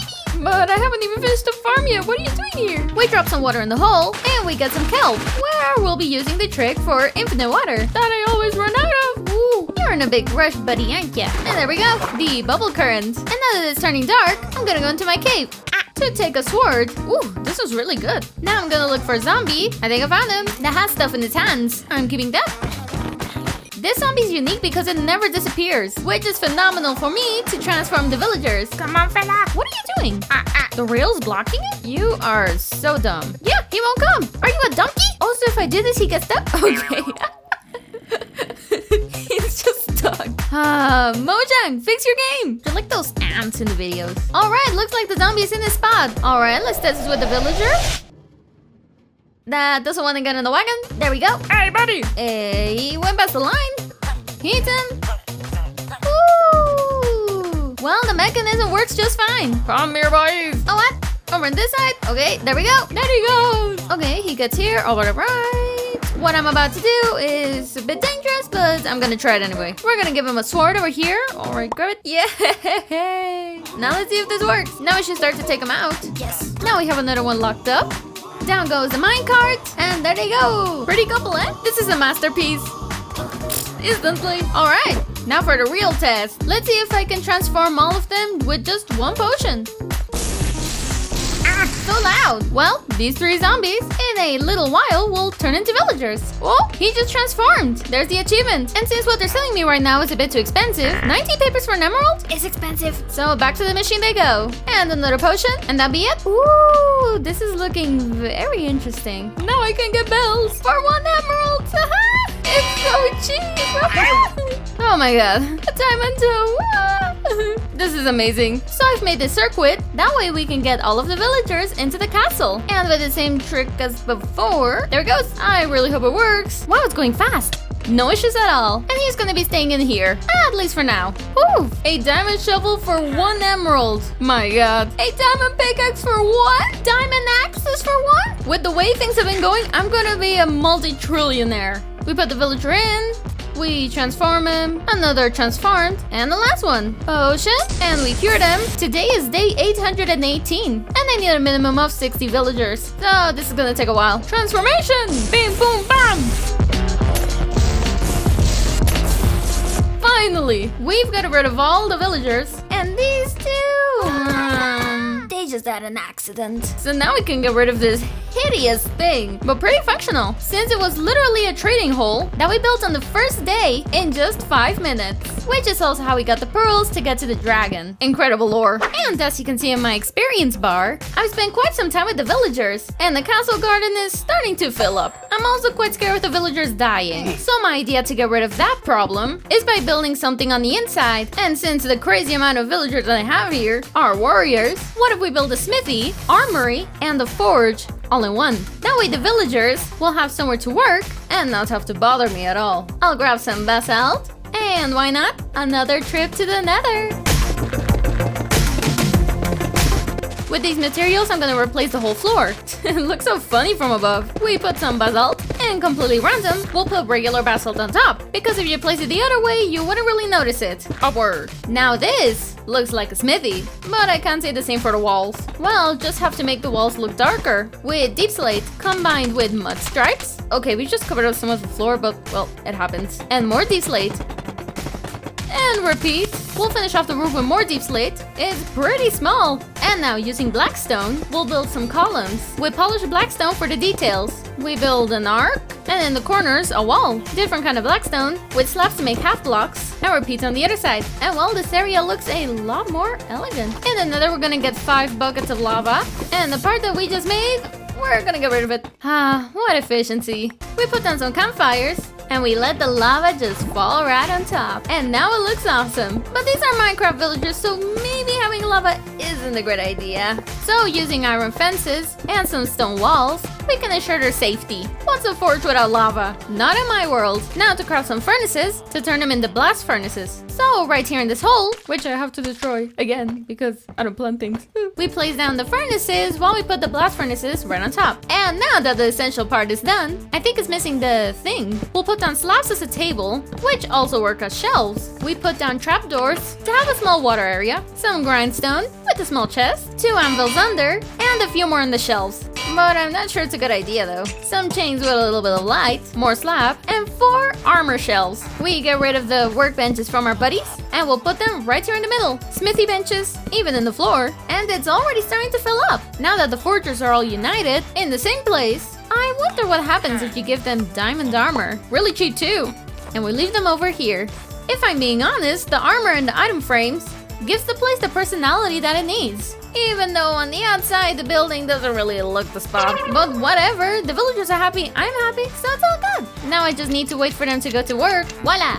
All locked up. Now there aren't that many outside. I think the next building that we're gonna work on is this one. Just like we did before, we need to get rid of this ugly ground. In this case, for a much lighter color. So it sort of lightens up the area. We put some stairs over here with a few fences, and we'll fill up the rest of the holes with mud bricks. Before continuing, I'm gonna need a lot more of this kind of wood,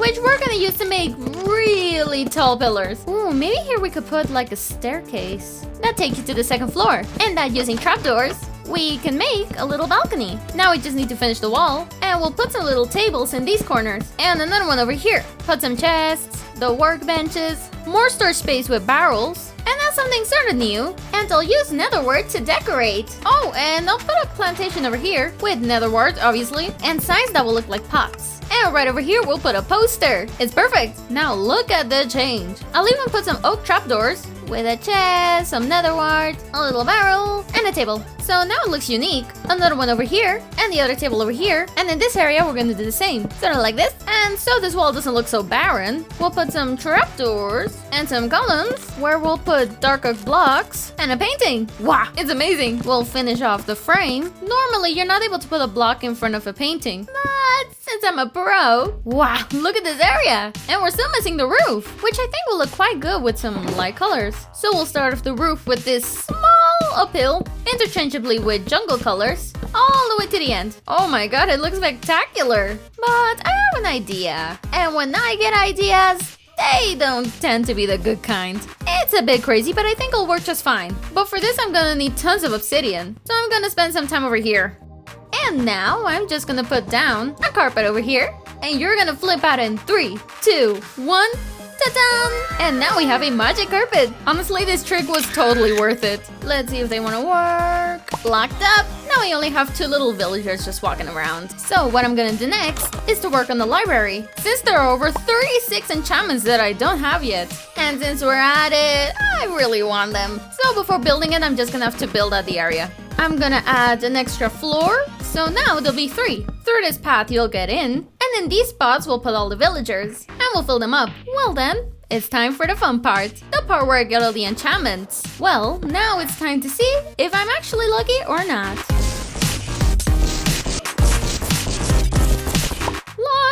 Chucky little Bucky. And if there isn't a problem, let's put them in their places. We're about to have the full room complete. Guys, it is time now for the most epic moment ever, because this is the very last villager. Come on, get on, buddy. And now there are no more villagers. Which means I can now clean up the area. Beautiful. Look at it, all so clean. I love it. I'm gonna skip the part where I get all the enchantments because, well, it takes a long time. So let's go straight to the end. I finally have it! The last enchantment that I needed, but it's fucking useless! But at least now I have collected them all! You won't believe the amount of time I've been here. Well, yes, 50 days! Let me show you. Look at all of this! Let's get my colleague out of here to the castle! Well now, finally, all of the enchantments in the game, all united and happy on these 2 floors. And with that, we've done it. Now I'm gonna show you the process to get infinite diamonds. First, we'll need to come over to our forgers, since they'll give us emeralds, which we can then use to buy armor, hoes, pickaxes, shovels, axes, and even diamond swords. And now, thanks to our new library, we can get broken enchanted books like Resistance 5 for just 1 emerald, or Unbreaking 3 for another emerald, or a 5, or literally any other enchantment, including the 2 curses. And all that iron? Where are you getting it from? Well, from here. From our iron farm. We built it previously, but the farm is still up and going. Look at the production. But wait, there's more. Like I said in the first episode, villagers are like a freaking shopping center because you can pretty much get anything at any time. So on this side, I plan on building them a kitchen so you can get the best food in the world. But first, I need to finish the decoration, don't you think? And since it's full of librarian villagers, I think it's only fair we make a library here. So we get rid of all the floor and put wood. And since it's gonna be a library, we need to put a bunch of bookshelves. We'll make a table and we'll close the hole with trapdoors so that the top part can look like this. And what'd be better is if we put down a loom, what it does is look like an empty bookshelf. And this is what 3 of them look like. And for the most part, this will be the vision for the library, combining the bookshelves with the looms. Although we could improve. Putting down a red staircase, we put lecterns, including this cartography table. Oh, and something you could do to make it look a lot better is by putting these little chests that can work as storage. We put little flowers and even some carpet to give the room some color. And with some books and these candles come together to give it the final touch. And oh my god, it looks great! Although we can't say the same for this area. Oh well, you can't see this. We'll build a small area around the castle for the worker villagers. And I think the best work area you can give a worker is a scaffold all around the castle. That sort of implies that they're fixing the wall. This is what it looks like, and I personally think it's pretty accurate. Aside from it being complicated, I didn't really have any idea what to make for a construction area. And I really like this thing. As per usual, we're gonna get rid of all the floor. And since this is gonna be a kitchen, I think a tile-like pattern will look great for it, using polished deep slate and andesite. We'll do the same for the roof. For the kitchen, we're gonna do something pretty classic, and that's to make a kitchen? On top, we'll put a kitchen hood, just like that. And as you can see, the area is pretty small. So we'll put some furnaces over here, and we'll put water with a tap. Some chests over here that'll work as storage. In this corner, I'd like to use a trick, using campfires, which we'll douse. So here we have a little pantry, a painting, another one over here, and under some of the furnaces, I'll put campfires so the kitchen looks like it's cooking something. And here we have our absolutely beautiful kitchen, where the villagers can now work as a fisherman, as a leather worker, or as a cook. That gives the second best food in all of Minecraft: cooked meat. So sorry, potatoes, but back to the chest. And yes, I did say second best. So with that, those are all the villagers that I could ever want in this area. So now it's time to wave that little magic editing wand. Ta-da! And that's because we don't have the best food in the game yet. Because for that, first I had to clean out the area. To be more precise, this one. But now that we've done that, we're going to make a farm and a place to trade the best food in the game. But first, let's get rid of these maps. And we'll save them for now. And we'll also get rid of the beacon. To liven up the area, we'll make several crop fields at the base of the mountain, where the newer villagers can work. We'll make a wheat field, and in this smaller area, we'll build a big flower field. And lastly, we'll put the house with the garden to good use to build a even bigger field. We'll also add some composters with slab on top, so the villagers can also work here, and so the crops don't die out. Here's the end result for our 3 fields, and they look pretty good. Just gonna add some final touches, though it's impossible for a villager to get in. Look at my villagers working! Woo! Ah, some holes! And here is the last villager! Thank God, because I'm so tired of working with them. Now I just have to clean up all of this. The time has come where we're now gonna use the maps. The castle looks so awesome from above. Next, another one over here, another in this area, and I think it should all be covered now. Well, yeah, it looks populated, and it honestly looks incredible. This was the map before, and the after. It's definitely bigger. Before, after. The only annoying thing are these 3 green dots. I don't know how to get rid of them, hell. But whatever, I'll just lock the maps. And well, I hope you really like this episode, because honestly, working with these villagers has been absolute torture. I'm sure most of you agree. I've decided that today I'm gonna go completely crazy by building one of the biggest survival projects in my world yet. Now, we both know I'm not a normal person when it comes to building, but what we're gonna do today is going to drive me to insanity. And having this many projects in the regular world, I think we should change it up. Prepare yourself, because today we're going to destroy the Nether. First things first, we need to make some torches. Pretty good. Which we're gonna take back to my fortress to fill the whole place up. I'm not gonna lie, this was really useless. They still won't disappear. They shouldn't be spawning, but there's still a ton. I'm just a girl. In today's video, I want to make a super efficient wither farm. So from the fortress, we'll choose this spot, and I'll go up. Once we're close to the bedrock, I'm gonna clean up a bit, and now we just need to mark this block. And I think an ender chest should be good enough. Now we need to make a tunnel of 128 blocks. First tunnel done. Now the same for the other 3. Second. And the last one. Now we're going to make a circle to connect the 4 paths. Most people make a square because, well, it's a lot easier. But I'm not most people. I'm a little crazy. And now that we've carved all of this out, now I just need to empty out the middle. Fun? It won't be. Right now I have 11,000 rack. Let's see how many I have after this. My pickaxe is gonna break. Well, now I should probably get focused on this. See you in the end result. I just broke my 2 pickaxes. Look at them. And I've only done this. It's a lot. It's actually a ton. I can see the end. I don't have any more pickaxes. What do I do? Oh well, let's go to the end to fix them. I get some emeralds and go shopping. Because 1, 2, 3, 4, 5, and 6 bucks. And efficiency bucks is like a missing here. Boom, bam, bim, ba-dum. I really hope these are enough. I might be here a lot, honestly. They keep breaking. With these picks, it's gonna be a lot easier to get through this. I've spent over 879 days playing Minecraft, and we're really close to 1,000. Yeah, mining in the Nether is a pain. This is easy, but this is just sad. This is going to take an eternity. Off to my iron farm, and I'm gonna make a few blocks, because I spend them like water. Much better. And now here in the Nether, I'm going to mount a beacon. Ooh, a beacon in the Nether. It's not something everyone does, so let me explain. Really, we just need to get to the roof and get rid of all the blocks. And if we go down, we can now see that it's actually working. And that's because the beacon can get through the bedrock. This has been around for years, but if you're still lost, I'll explain it to you. Now this is how you mine the Nether. Shoo shoo! Stupid pig! Pew pew! I want you to pay attention to one thing. As you can see, we have finished a quarter of the circle. Oh, you can actually see the... Oh, wait, you can see it now. It's so incredible how big it is right now. These are so annoying right now. And to make the first semicircle, we've tripled the netherrack use. What? Surely once I'm done with mining this, because now I have to do the rest, it might be 100k. And then we need to go down. I'm going crazy. All right, let's go do this again.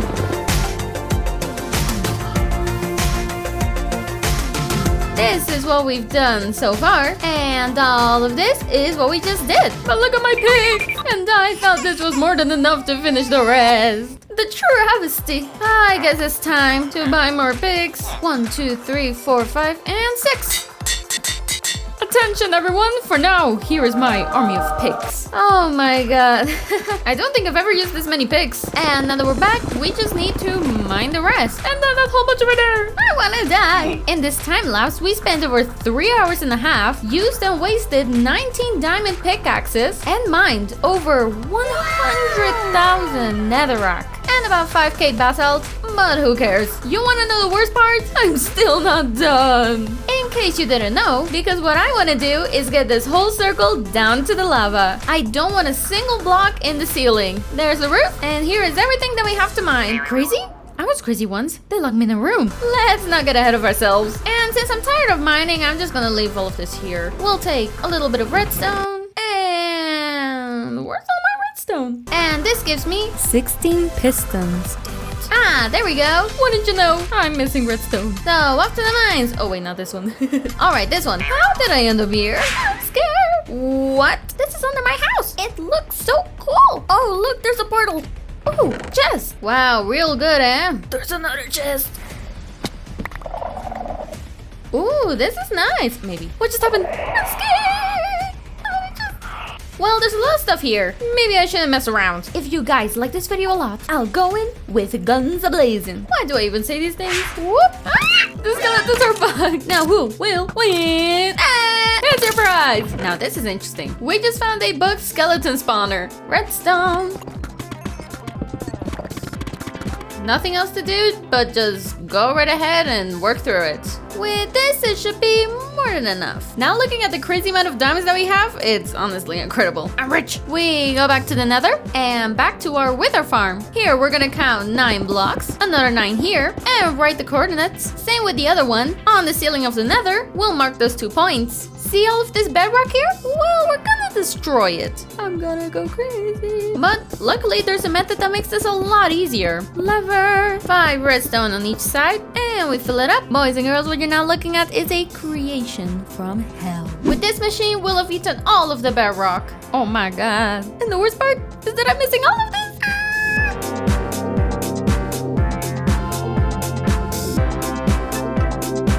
3 hours working on this, and this is what it looks like. Absolute insanity. I've never broken this much bedrock in a world. I mean, this method is a lifesaver, but I have bad news. And instead if I mine over here, I am still missing 1, 2, and 3 bedrock layers. And I've already spent 3 hours, so me? Crazy? It's happening.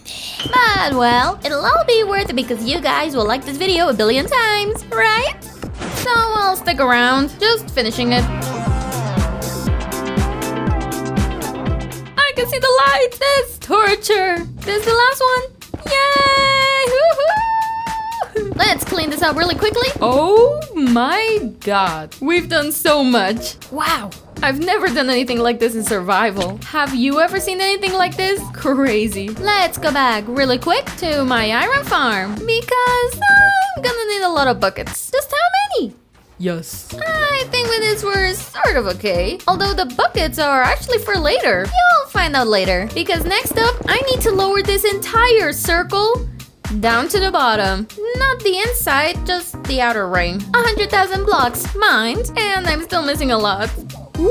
And what is this precious thing that I just found while I was mining? I'm at type 116, and I found ancient debris. Well, amazing. Oh wait, no, 120, high 100, 200, and I'm just cleaning up, and I found ancient debris. What? Ooh, double! Amazing! 2 and 3 blocks. Height 100. People going crazy looking for it at height 15, and I just found it at height 100. Oh, the luck. As you can see, we've lowered the entire perimeter of the circle. Watch out. And now that I've finished this massive hole, it's time to fill up the buckets with a little bit of lava. And obviously, when I see a little, it's a lot. 1 shulker, 2 shulkers, 3rd one, 4th, and 6th, and a little more. Now I come over here, and on all of the blocks, we place a bucket of lava up until infinity.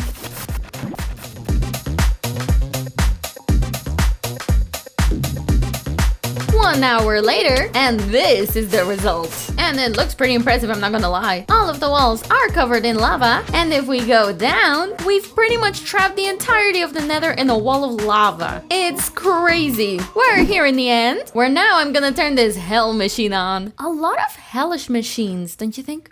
And thanks to my gunpowder farm, I can now make some good old TNT. I still can't believe that wall. So pretty. Now I'm gonna put a massive amount of TNT. 3, 2, 1. Nice! Good morning! I've spent all day over here, and we're on day 970. Now, what interests me, let's see how much I've made. Ooh, the sound of freedom. Ooh, wow. Why is there string? Well, let's check the top chest. Ooh, nice! Why are you here? I really hope this is enough for all the TNT I'm gonna use. After this, I spent an entire day, an actual day, placing, as you can see, tons of TNT, exploding it, leaving the terrain pretty smooth for the next phase. I am now super happy to show you this monstrosity. I remember when we'd only mined 2 blocks. And now we've reached height 109 and mined 19 blocks. Well, exploded. But if we go down over here, well, this area is not that pretty. There's still tons of blocks to destroy. And it seems the ghasts want to help me. And getting rid of every single block here will be really hard. And well, it would just take an eternity. So for now, I'm just gonna move on. Oh my god, I can't believe it. I thought I'd never make it off there alive. Hello, my little world with the plants, with the well, with the thing. Let's go get some slime. Oh, I don't really have any here, but I have an idea. Come over here to the best swamp ever, where with all of the torches, I'm gonna light up the whole area. So at night, only slimes can appear. Nice.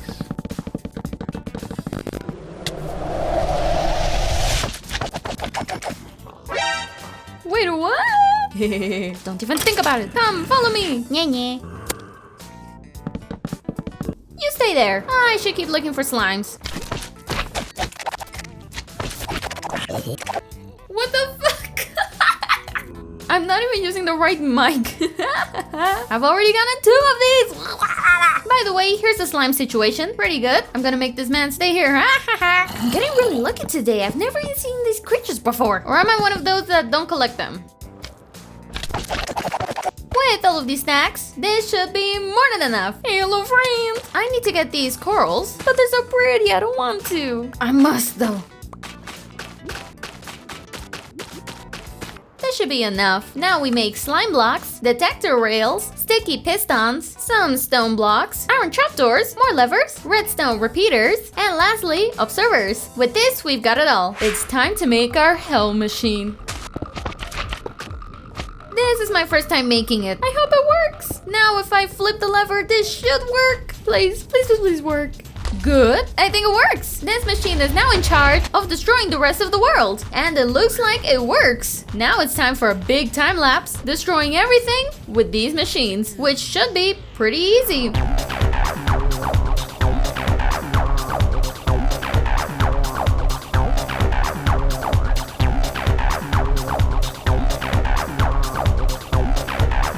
This took many hours. And a lot. Too many. And all of these are time lapses. And I was mining like a maniac. And losing my items a few times. But this is the result. After mining 200,000 blocks and exploding the rest. Oh, it's just so amazing.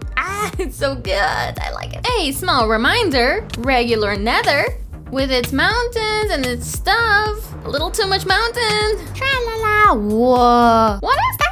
And then you find this lava cage with nothing inside. Nezo, what did you make the pyramid? Why ask when you can see? Obviously, I'm gonna make a farm in here. And for that, I've also saved a piglin that we're gonna use later on. For the farm, I'm gonna need all of my wither roses, which I've already showed you how to do in the iron farm video. We're also gonna get a little bit of soul soil, nether bricks, a little bit of wool. We need more walls, chests, hoppers, trapdoors, and that should be it.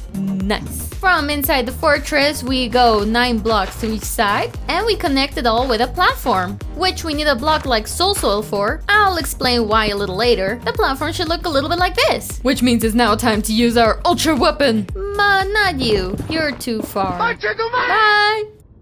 Yes, I did let him die because I'm lazy. Because I have one right over here. Come friend, come with me. Yes, follow. Trap, little name. We break a 3x3 in the floor, and right in the middle, we replace it with a different block. A few support blocks, and we place these trapdoors. A door over here, and another right under. Now we make a trap so that our colleague falls in. We free him. Now he needs to follow me and fall in. Please fall in. There he goes.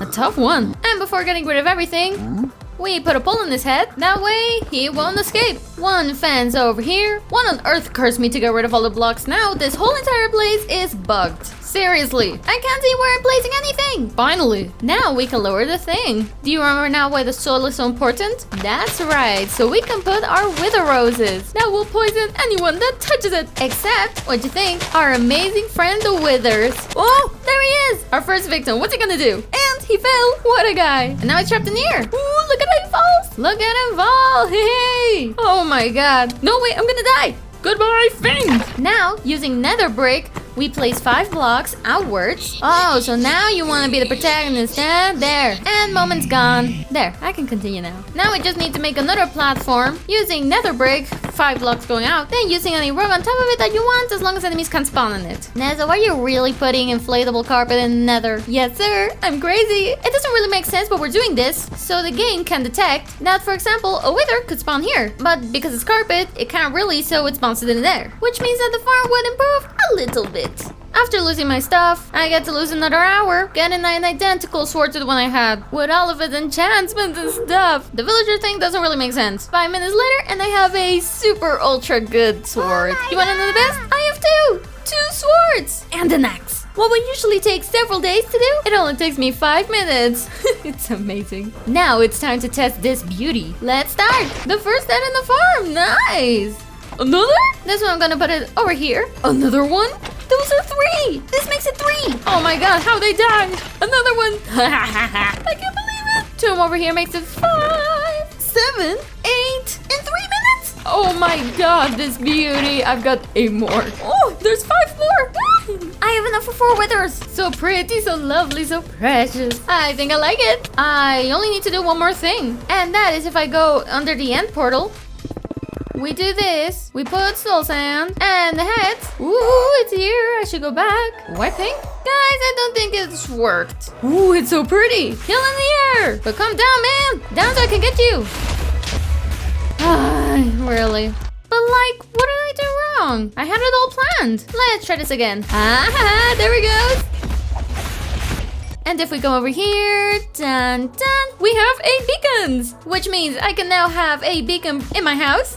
And another one in the nether. There, just like that, at the same time. And all this because I was too tired to carry this beacon around. Indeed, I spent 100 days just so I don't have to move a beacon around. Exactly. No, I'm kidding. I just wanted the farm for the coal. This is what I like, furnaces full.